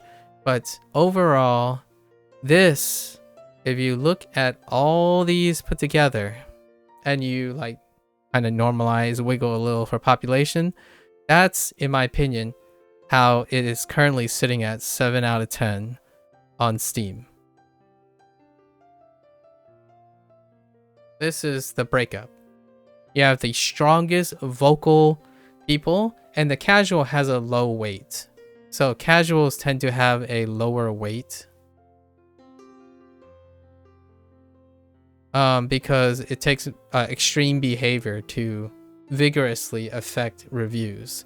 Casual weights would be like fluctuating, right? It would be fluctuating like, and it's much less consistent, as in the inputs, people are not compelled to write reviews when you're in a casual sense. Hence that casual games, cozy games like Cast and Chill that was released, there are going to be far more people who play it than write reviews for it. And then those who write reviews are typically positive because they have to be compelled to like it before they vocalize. That's kind of one of those natures of niche games. And Persona started as a niche game. So when a Persona game comes out, it is incredibly well received in terms of aggregate score because it is targeted towards the hardcore who was once casual, but they were only vocal when they liked it. And in this game, now that there is a legacy, when there's a change in the model, it creates a backlash. It takes time to adjust. It may never recover from that. But the nice thing is they did a wonderful job at separating it. Meanwhile, it is for the hardcore gacha person. Like, it's, to me, the reason why it's 9, and this probably has the heavyweight that is countering the Persona's heavyweight. And you get a mid, which is 7. It is very significantly noticeable for someone who has played gacha games that P5X is above standard. It is an above success because the systems and whatnot, like I mentioned here, complements the gacha system pretty well. Like the social life, the city life, how it's paced, and the narration, and how they decide to do it to implement. It's a astounding, maybe a coincidence, or a well thought out design choice. Like when you think of live service games recently, and the type of IP, namesake, and design choices, compared to P5X, though there are far more examples that are well below what faces. And those games don't even exist anymore.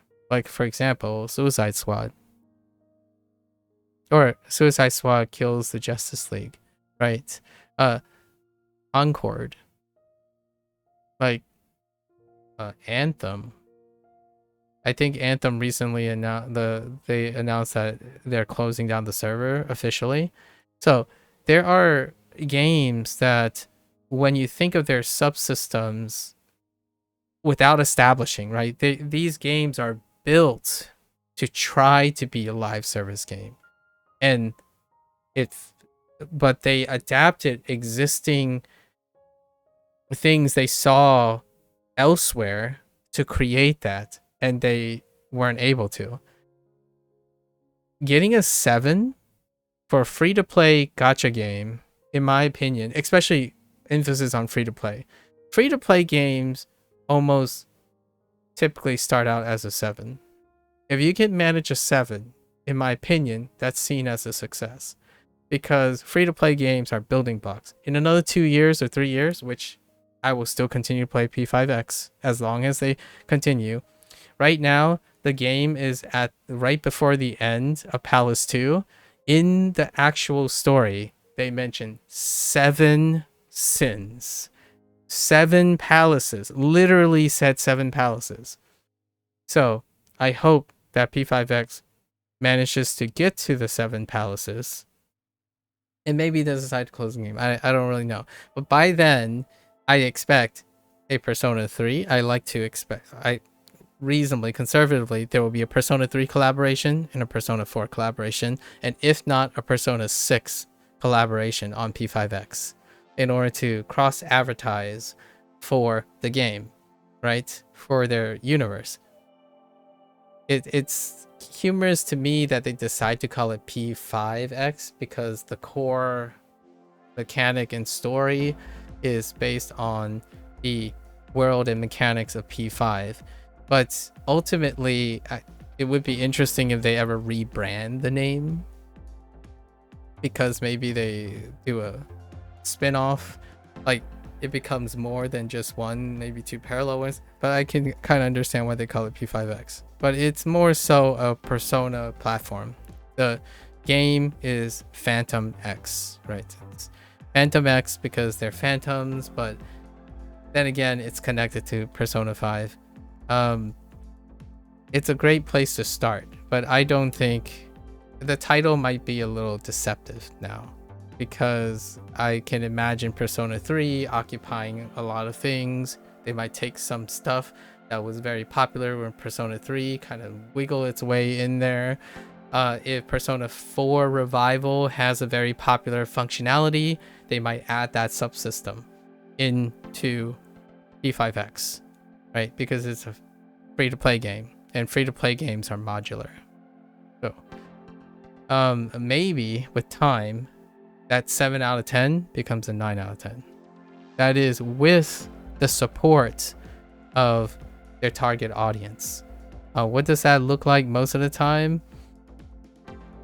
Terraria, Stardew Valley. Now, granted, I absolutely loved Stardew Valley from the start, and this is not any different for P5X. Usually most of the things I choose I love to do, but compared, if someone asked a Stardew Valley player, let's play vanilla 1.0 Stardew Valley, that is how you would get a 5 out of 10 for Stardew Valley 1.0, right? And that's not even a free-to-play game. It's what I call the essence of labor of love. But free-to-play games have to be a labor of love in order to be successful in the long term, because it is a reflection of the games that they are based on.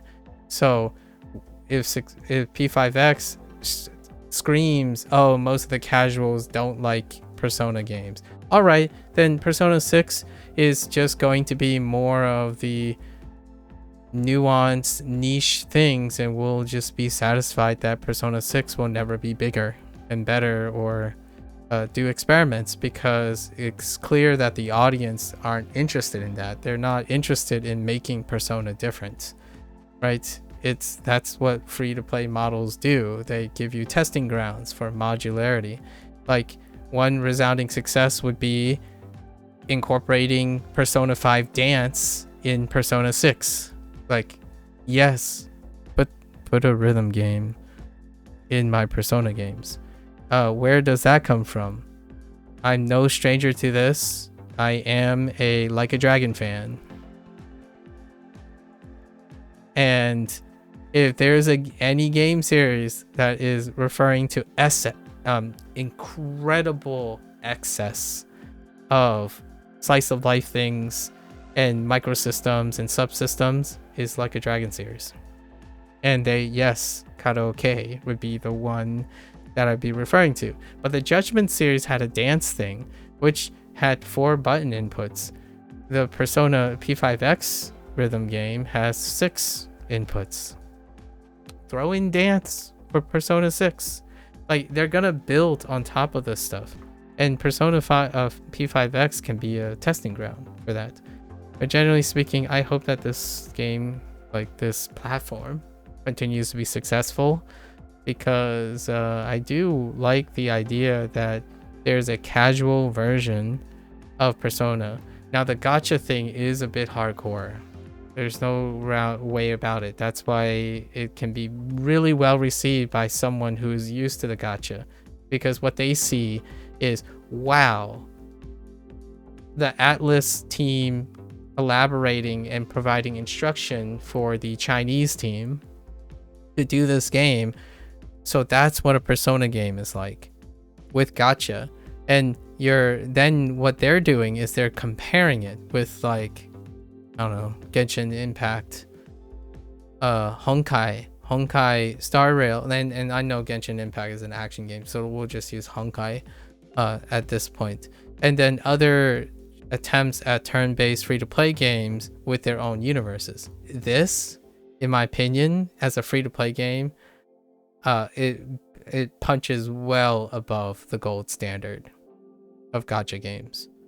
Actually, I'm kind of a contrarian. I don't particularly like that there's a very specific trend of gacha games where the character collection is due to catering to people's lust and specific needs, as opposed to convincing people that you'd be interested in it.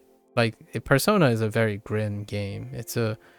Persona's universe is incredibly grim. It actually reminds people, when you play the game, it reminds many of the gamers, especially younger gamers, all of the things you don't like about life, right? It kind of tries to romanticize the daily things that I talk about a lot. It's one of my draws to Persona, like going to school, getting good grades, making friends, socializing, making tough decisions, seeing tragedy, becoming hopeless, losing desire, literally losing desire in the game, literally but figuratively, kind of thing. Overcoming adversity, insecurities, bullying, villainy, gluttony, greed, sin. Most of these things have been the centerpiece of Persona. So the game embellishes it with, I didn't even talk about music. Lots of people kept saying, like, oh, it's basically all Persona P5R's music. It's like, yeah, it's really great music. I can't wait till they add a Persona 3 collab to add that music, and then Revival will give a chance for Persona 4 music to show up in it. And if you look at all the jukebox collections, which is there in the game, you know, you can play the jukebox collection. It's about 1-to-1 in my opinion. It's more like 40%. 40% is P5X music, and then 60% is P5R, right? But then later down the road, it might be a third. It might be 20% P3 reload, 20% P4 revival, maybe like still 25%, like a little bit more P5R, and then P5X, right? It's a starting place. The music's great, and there are a lot of original tracks in the game, and that's more than you can ask for, in my opinion. Like, the tracks, there are a lot of tracks in a free-to-play game.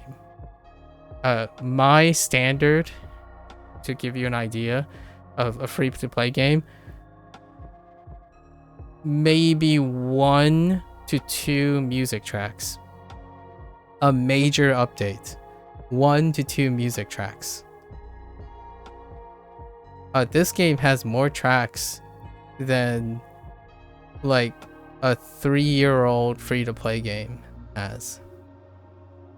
And that to me is where the dissonance comes from on this, like, 5 out of 10. You don't know where it started, but when you're so used to excess, then humble beginnings are hard to appreciate. But in my opinion, it's awesome. It's incredibly outstanding. I found myself constantly saying, this level is too big. This level is huge. Like, the common day level for a game, for a free-to-play game, 20 hours, maybe 20 hours to like complete, despite even the most rudimentary, so repetitious, randomly generates them, like 20 hours. I'm past 60 hours, and it took me like 30 hours to 40 hours just solidly going through all the permutations of the levels. And yeah, they do incremental design. You start with the basics, and then it has a theme, and the 2 palaces are all themed. So the 3rd palace is going to be themed again, which makes it so that the 2 previous palaces mechanics don't exist in the third palace mechanics. Then the 4th, then the 5th, then the 6th, and I imagine there's some sort of theme in which it complements the type of villainy that the palace represents. The design, yes, you can say all the corridors look the same, or like they're repeated textures and stuff, but they are themed. That is above and beyond. Like some free-to-play games, they bootstrap through the same thing but have palette swaps and more gotcha, but they don't create new interactions or themes for their content. They and that is still sufficient to create gold standards, right? And P5X does more than that for free. I mean, your time is not free. I totally understand that. So when a Persona fan goes and say, "Oh, don't waste your time. Just start with P5R." Well, if that person decides to start P5R and quit after 10 hours, you can never know if the casual approach that P5X has would make that person more willing to play P5R. The same person that says, which one should I start with, P5R or P5X, and then a person comes in and say, always start with P5R, it's the better product, that same person would likely have quit if they tried another game that's too extreme and it was not for them, and they would never consider going back and playing a casual version of it. Right? When someone's asking first or which one should be first you would say probably both. But the question is, do you want to take the deep end dive or the casual streamline dive first? If there's any fail or default and worry about investment, you start with P5X. That's what I can say now. I honestly, kudos to ATLUS, Perfect Worlds collaboration, right, with SEGA, because oftentimes it is very difficult to take a risk and even support the risk. I hope you continue to support this game, the nebulous you, because now I can get people to be interested. I can share something. I can tell people that who know me, like, oh, what kind of series do you really like? And is there any way I can get into it and then we can share about it? P5X. Statistically, when you tell someone that they might be interested and you decide to throw them in the deep end because your nerd system, the specialist system in you, like the thing that you become spoiled and so normalized to, you're not aware that the person you're talking to, when they say they might be interested in, that means they're not hardcore fans. That you want them to become hardcore fans. So the chances of them becoming a hardcore fan is by data dumping and expository dumping onto them what you think. Here's my favorite irony in this. A lot of those hardcore Persona fans said the writing is plain and boring and is filled with exposition as a criticism for P5X's design, because they're just spouting all the stuff that they already know because they are fans. They've played Persona 5R. In fact, most of the Persona fans' comments are, this is not my Persona 5. I like Persona 5. You should just go play Persona 5. Well, the people who play P5X are not going to be the only people who are interested in who have already played Persona 5. This would include fans, and this would be future people. So when you say it's not going to be P5R things, you should play P5R, and then you do like a expository dump as a review, you are the character that you're criticizing in P5X. What is all that exposition for? That is to represent how hardcore Persona 5 is. Like Persona 5R. The exposition reflects how much stuff they have to go over for a casual person, like the uninitiated, like a person who's interested in Persona but they don't really know a lot about Persona. If they talk to you, you know, your hypothetical you, the person that is criticizing P5X for having too much exposition because you already know all this stuff, right? Man, who would ever like this stuff? Who would ever want to listen to someone explain all the concepts that you already know? The answer is you. Because when you go and try to convince someone to like Persona 5R, like someone asks you, oh, I'm interested in Persona. Should I start with P5X or P5R? And you're like, start with P5R. And then the person will ask you why. You will sound like the character you hate in P5X. Because how are you going to explain P5R? Well, you could decide you don't care. You just, you know, you don't care. It's not your friend. You don't want to explain anything. And you're just like, just play the game and you'll understand. That to me is how you compensate for it. And that's your prerogative. Personally, if I want to encourage someone to play a game, I would probably explain a lot about the game so that they don't feel betrayed when you're just gonna have a trust me bro situation. Like that's me personally. So here, when I'm reviewing this stuff, I've been spending like what 2.5 hours explaining some of the stuff. That's me. So what does P5X do? That it does just that. It has the characters explain as quickly as possible what P5R is about, and it still won't be enough. And the humorous thing about it is when a review says, oh yeah, there's a lot of exposition, there's a lot of data dumping, you might as well play P5R.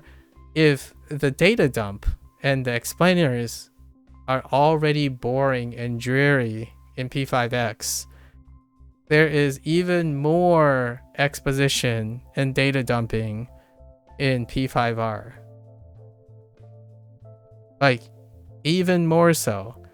And to the detriment, to the cognitive dissonance of those fans, they are even consequential. Like, it goes even harder than that. I think whatever they're saying is very casual in P5X. Like, they're explaining things very loosely. And it's still very long, right? It's incredibly long.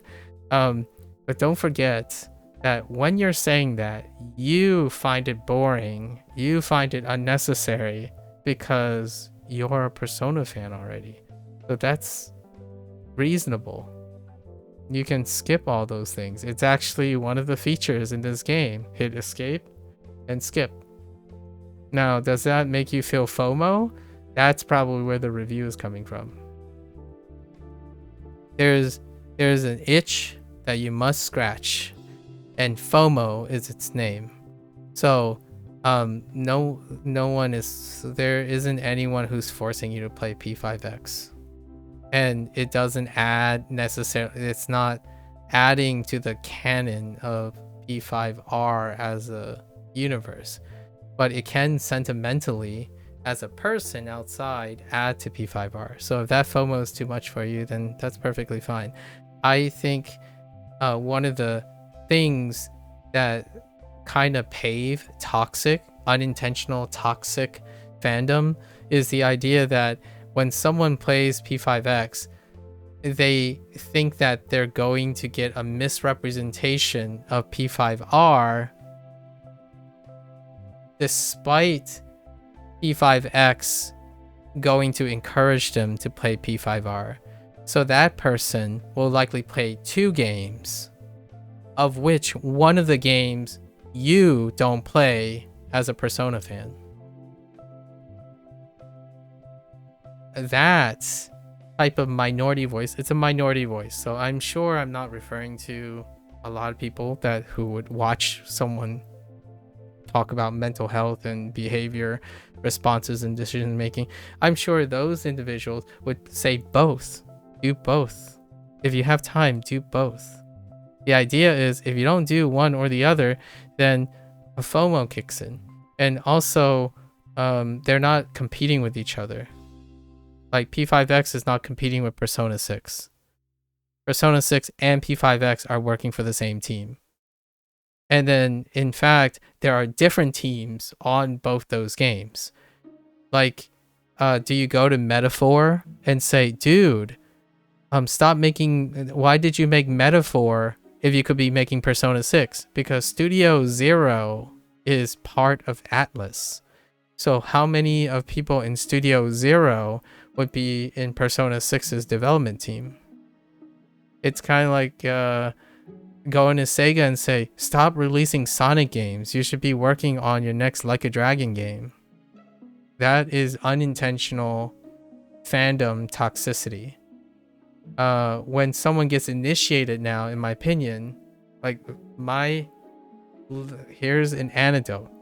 I have literally a new friend. Not the friend is not new, but I have a friend. Their first experience with Persona games is P5X, and it was a great. And they're not. I wasn't the one that encouraged them to play P5X. They mentioned P5X and reminded me the launch is now. So I started on P5X, but I was already a casual Persona fan. They are going to play it in a manner that, because of P5X, they're going to play the other Persona games, probably because they know if they like it. And it literally happened in a way that all of this is more of the things you like, as opposed to trying to cannibalize the series, which happens. You might be thinking, nah, this doesn't happen. It's probably a Persona thing. No, it happens with it. One would have to be living under a rock if you're into video games to understand that. I'm not saying this is a bad or a good thing. It's a natural thing. It's a combination of these things that happen for these games.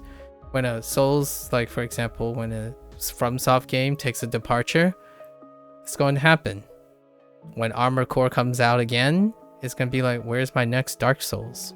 It's like if Elden Ring gets a sequel before the next Dark Souls game or something, where's my Dark Souls? If Elden Ring doesn't come out, where's my Elden Ring? That happens. So I'm being generous.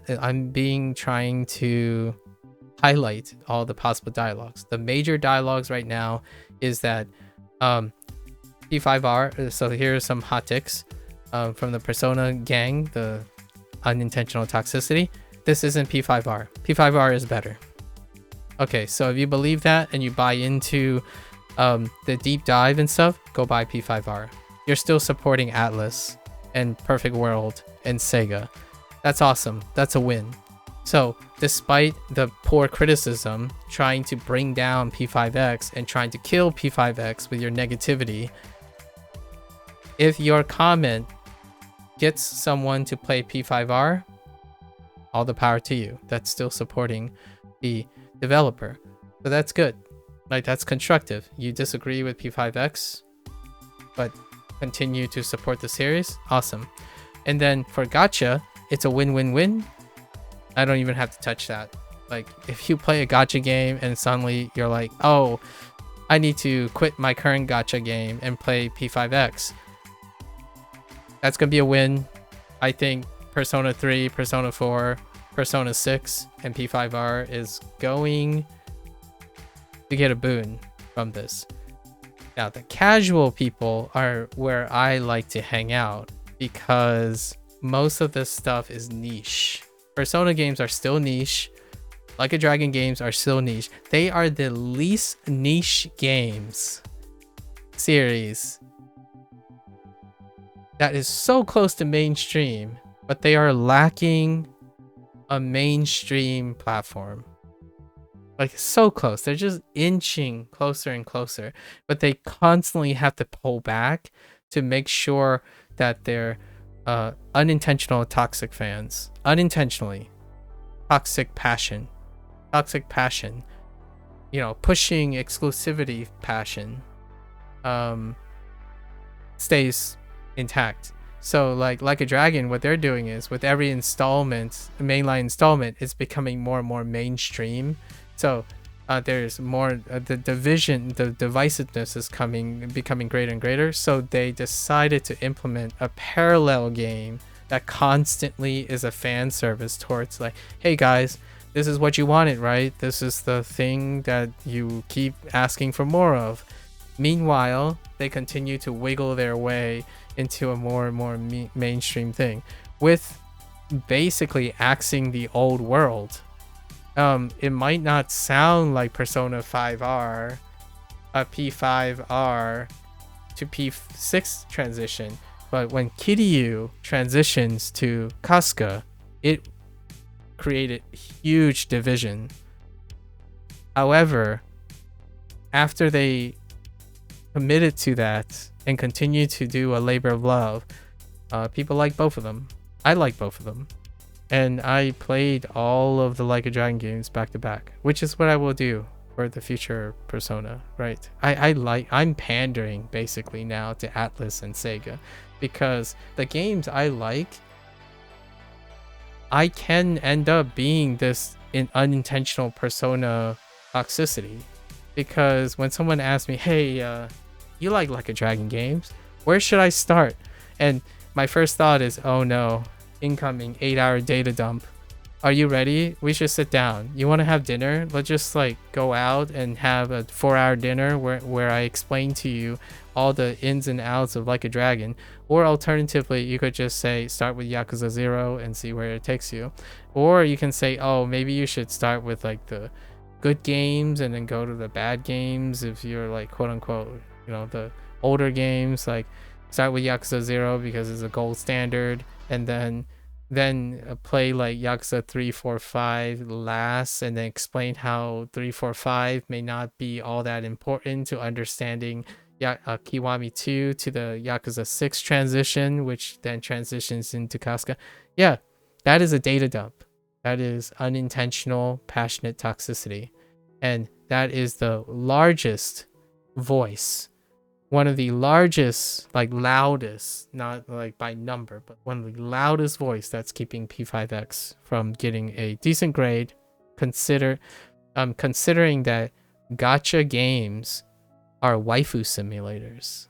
They are waifu collectors. Those games are so niche that they're astoundingly positive, overwhelmingly positive, and consistently positive.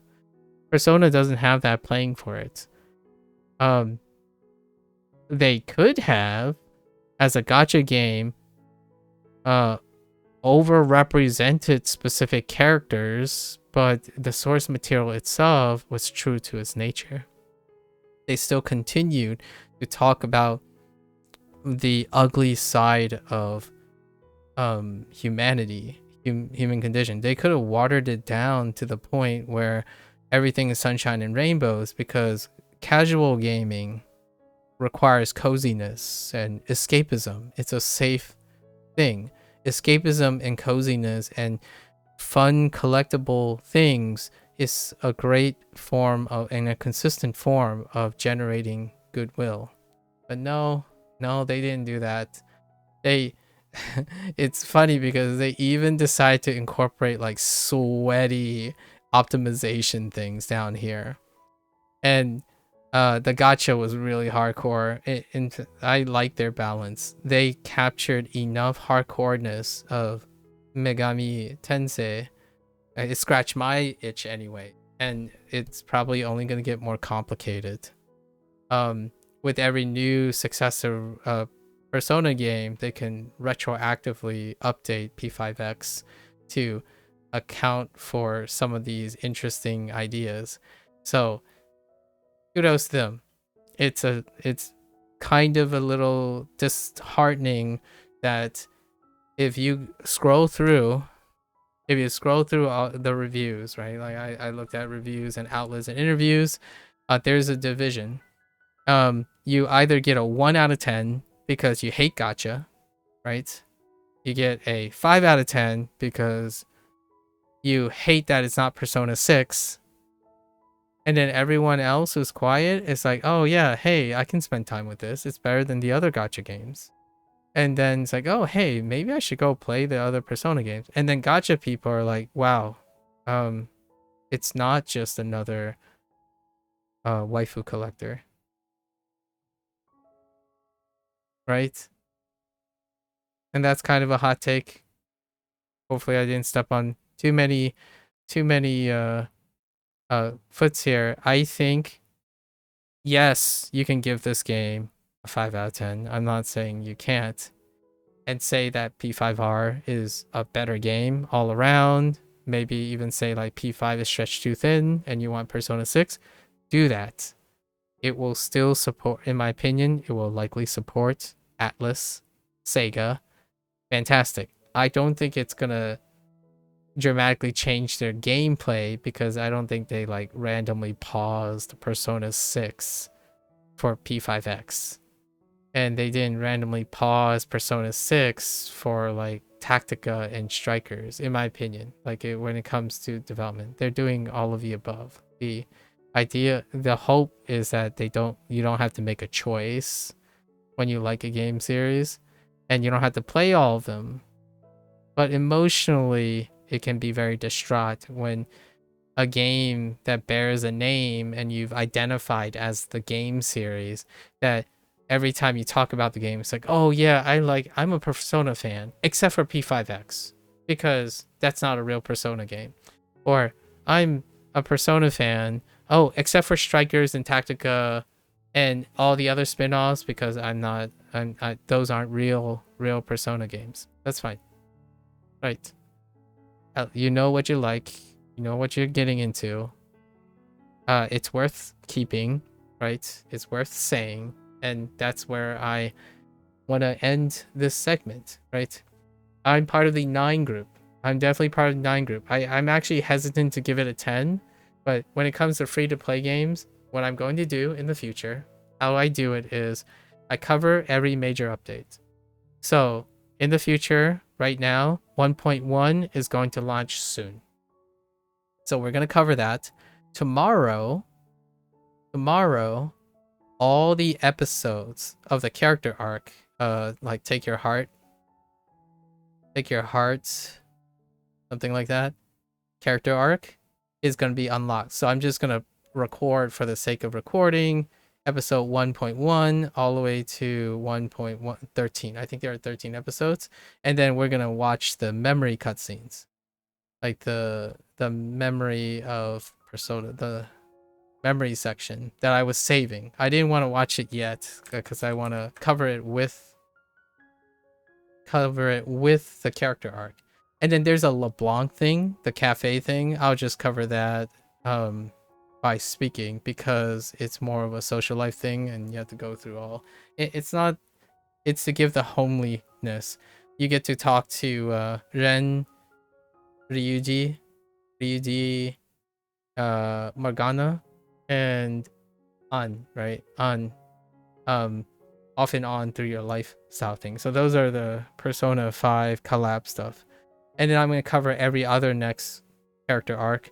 So there's a 1.1 coming up. And in the second half of July, I'm going to record again a 1.2. And then it's off to August and or September. There's going to be a 1.4, and then there's a 2.0. So this game's moving fast. They have 1 year of catch up, I guess, for the Japan and the global edition. And that's going fast. Usually you wait 3 or 4 months across like 2 seasons of stuff beforehand. And they already set the pace. They're doing monthly seasons. Monthly seasons within weekly challenges. So weekly challenges, monthly seasons, all the time is absurd. Maybe it's weekly challenges, monthly monthly monthly trials, like things that are like Sea of Stars, Sea of Souls and stuff, and then bi-monthly character arcs, or even, and then tri-monthly, so like 3 months, every 3 months would be a major core update. That's probably the pace. I, again, as a disclaimer, I do play other live service games. I do the same approach for them. Whenever there's a story update for PSO2 NGS, I do that. Whenever there's a module update for Neverwinter Online, I do that. Hearthstone, there's none of the like the sentimental content thing. So occasionally I talk to people about Hearthstone. I play Hearthstone in the back. It's a session-based game, right? So I look forward to them convincing me to revisit a Persona game. All the stuff that's P5X, whatever is going to happen, I'm basically going to be talking about them while I play the Persona game retroactively, because it's all of the above. I look forward to them convincing me that Persona 4 Revival is awesome, because I don't think they can let that pass. There's going to be Persona 4 stuff before the Persona 4 Revival release, and there's got to be some promo stuff for Persona 6 to celebrate. To give you an example, on the P5X launch, it was very well around the same time that Naraka Bladepoint had Ren added as a character. That's what they're gonna do. And hear me out. Like a Dragon may feature a Persona character randomly in some way, shape, or form, probably in the future. That's kind of how Japanese preservation works now a lot of times. Crossovers, and it's crossovers within working partners, and ATLUS and SEGA are working partners. Street Fighter did it with SNK once again, right?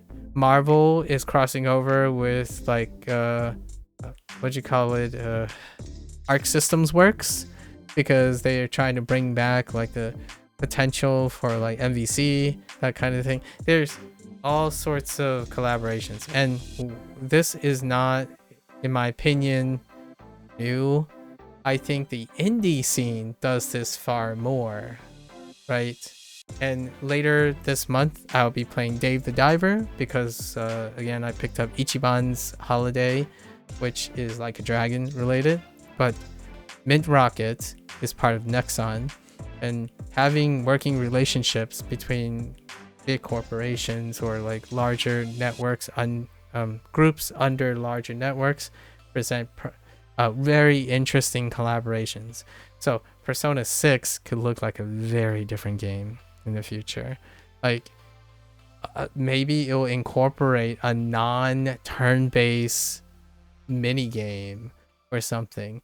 Like a Dragon is doing that thing where it could take or incorporate their own flair or spin on Shin Megami Tensei, and like a Dragon, Persona could be inspired by some things Like a Dragon are doing. There are things in Like a Dragon that in Like a Dragon 9 would be really cool. It could be like sub-hybrid input. The whole idea of Kiryu breaking the turn-based aspect is chef's kiss. So, and then I have to do a shout out to the last project, which was last month, Clair Obscur.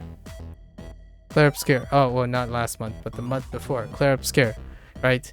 They're doing things. There are a lot of things. I like to see collaborations with Clair Obscur, like just throw in a random character. It's cool. Fighting games do it quite often, but I like to see character collectors to have that, even within your own universe, right?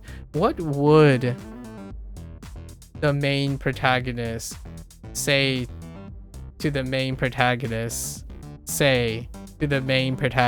of 3, 4, and 5? That's an interesting thought. With that said, there you have it. I am right here, right? Right here. It's a big 9 out of 10 for myself. But ultimately,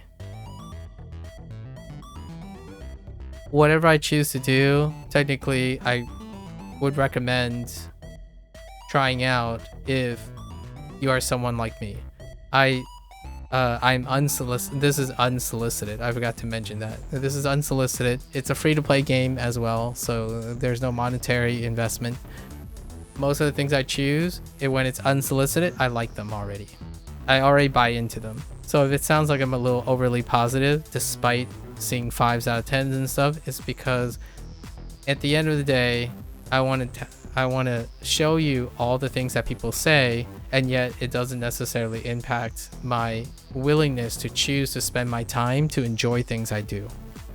I haven't ever been in a situation where I'm solicited and incentivized to do something in which I may or may not like it.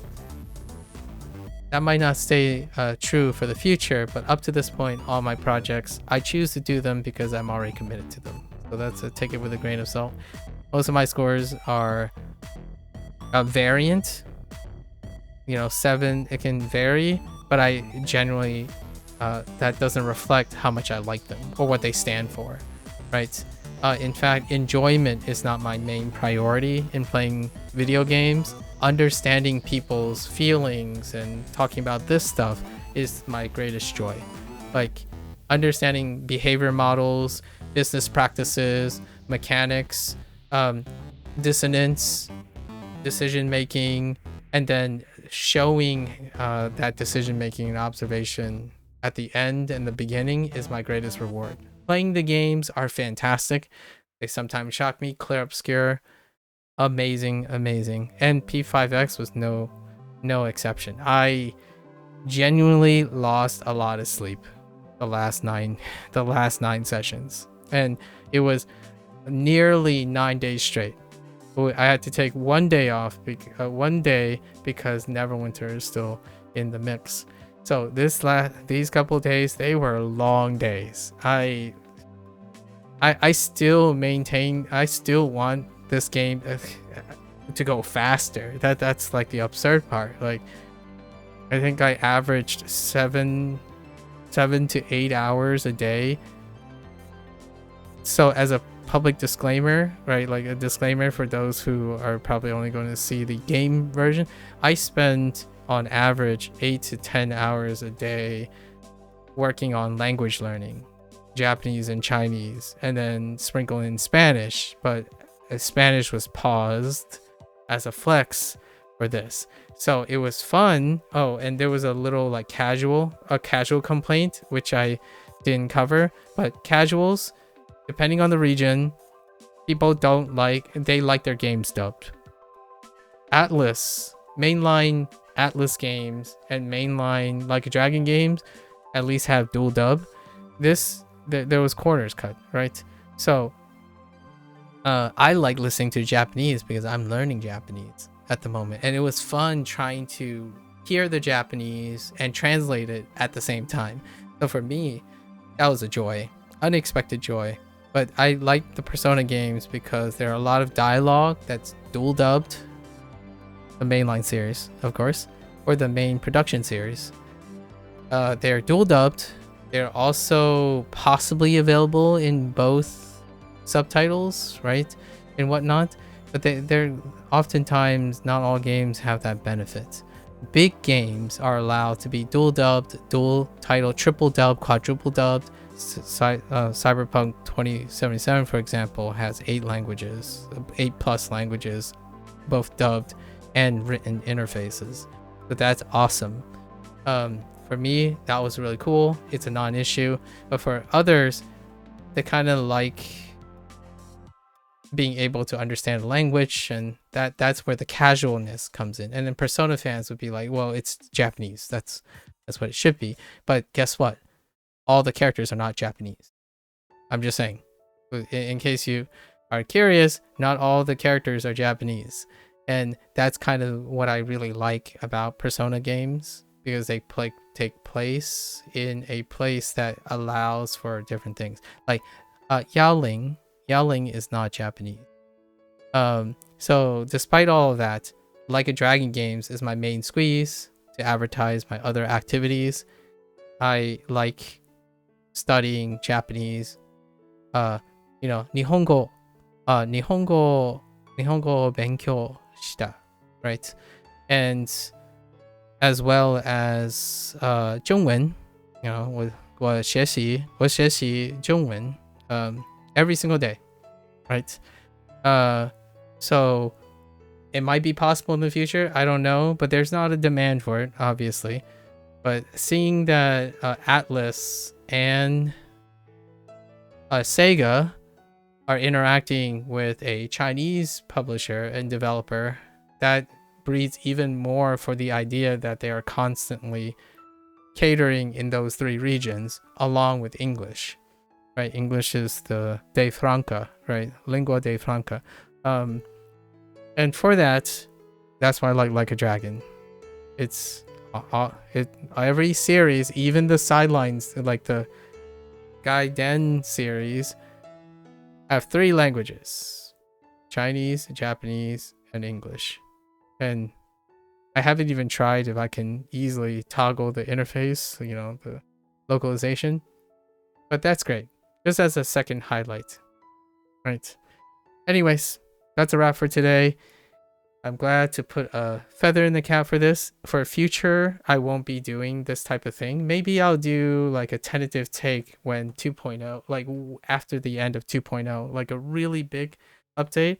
But for the future, I'll be streaming to cover when all the character arcs is accessible, or when any other like major update. So 1.1, I'll play 1.1, record that, 1.2, then 1.4, then 2.0, and then any character arc in between. But I won't do this stuff. I do not believe my impressions and stuff, this narrative isn't going to change for another year or 2. And then we'll revisit and see if any of this came true. You know, any of this rambling, maybe I'm way off the mark. That's what's fun about it. What I say is not facts. The only facts on this whole screen are the things in yellow, right? Because the yellow is what's in the game. Everything else is subject to change, is subject to opinions. It's neither bad or good. They are things I observe, and then the blue are things that I interpret, right? And then the others are a mix of my interpretation and other people's interpretation. So hopefully I did not step on too many toes. I enjoy this game quite a lot. It is wonderful to have a game that I like, a game series that I like, and I don't have to throw people into the deep end, and fingers crossed that my closest friends like these games, right? You can have a primer. It's like, oh, hey, here's a way to sample the game, and if you don't like it, at least I'm not responsible for you to dedicate yourself to something and trying to force yourself to like it, right? I still have yet to find a way to get someone to try Like a Dragon series, because if you're thinking Yakuza 0 is the obvious choice, that is not an investment. Like, that is deep end stuff. That is very deep end stuff. Because then what do you tell them when they reach Like a Dragon 7? Right? So, and if you want to be current while you're playing Yakuza 0, what are you going to do when Like a Dragon 9 comes out? That's kind of the tough one. P5X is like, okay, well, I don't want to have to. There are a lot of things about Persona 3 and Persona 4 and Persona 5, but in another 2 years, or however long it is, play P5X. You'll get kind of a gist of a lot of things, and even no teasers and things. It'll be one of those things like learning a new language. You get to cursorily improve your vocabulary, touch on your grammar, learn some foundations, and then you'll discover the rest on your own. Due to liking the foundations, you use the language you have or the universe you've committed to and embellish the universe over time. It doesn't have to be in a specific order. It's a process. It's an adventure. You'll get to everything. If you truly like most things, right, about it, you'll get to all of them. So it doesn't matter where you start. Usually though, hardcore is less successful than leaning like softcore, right? If you're leaning into something, that's often a basis for not scaring someone off. You can still try to throw people in the deep end. Your mileage may vary. It's a human condition thing. I don't want to talk about that anymore than I have to. Trial by fire, go for it. For myself, I'm very glad that I can at least say, do you think you would be interested in chilling with me on a Persona game? Try P5X first. The chances of you not embracing the P5X loop, maybe it can be related to gacha, which is what the argument of Persona fans are and the anti-gacha people are, where like the gacha is the reason why this game is misrepresented, and I disagree. It very much captures all of that, but the reason why it can be very obstructive is because the gacha complements the Persona game, so it's integrated pretty dang well, that if you hate gacha, it's hard to play the game without noticing the gacha, right? And that's why it's so good, in my opinion. They did it so well that it's hard to break the thing. So if you're a purist, it's gonna be a tough ride. Hi, should I prioritize building Persona for Wonder or Phantom Idols? Are you talking about like collecting resources?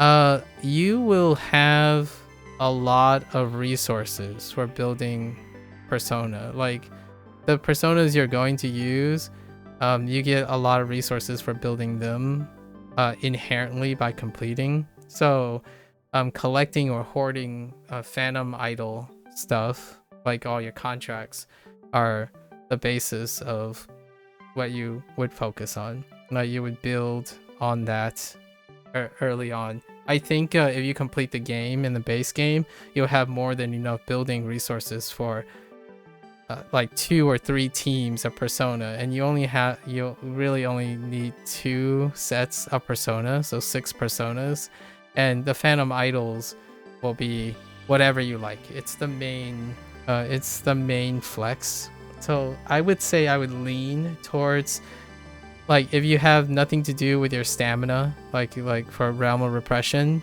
collect things for your Phantom Idols. That includes like leveling up, you know, the pursuit of the alluring or breaking the level barrier, and then the gear forging stuff, and then go with it. I still found that as I dabbled in all of them, you end up having more than enough resources.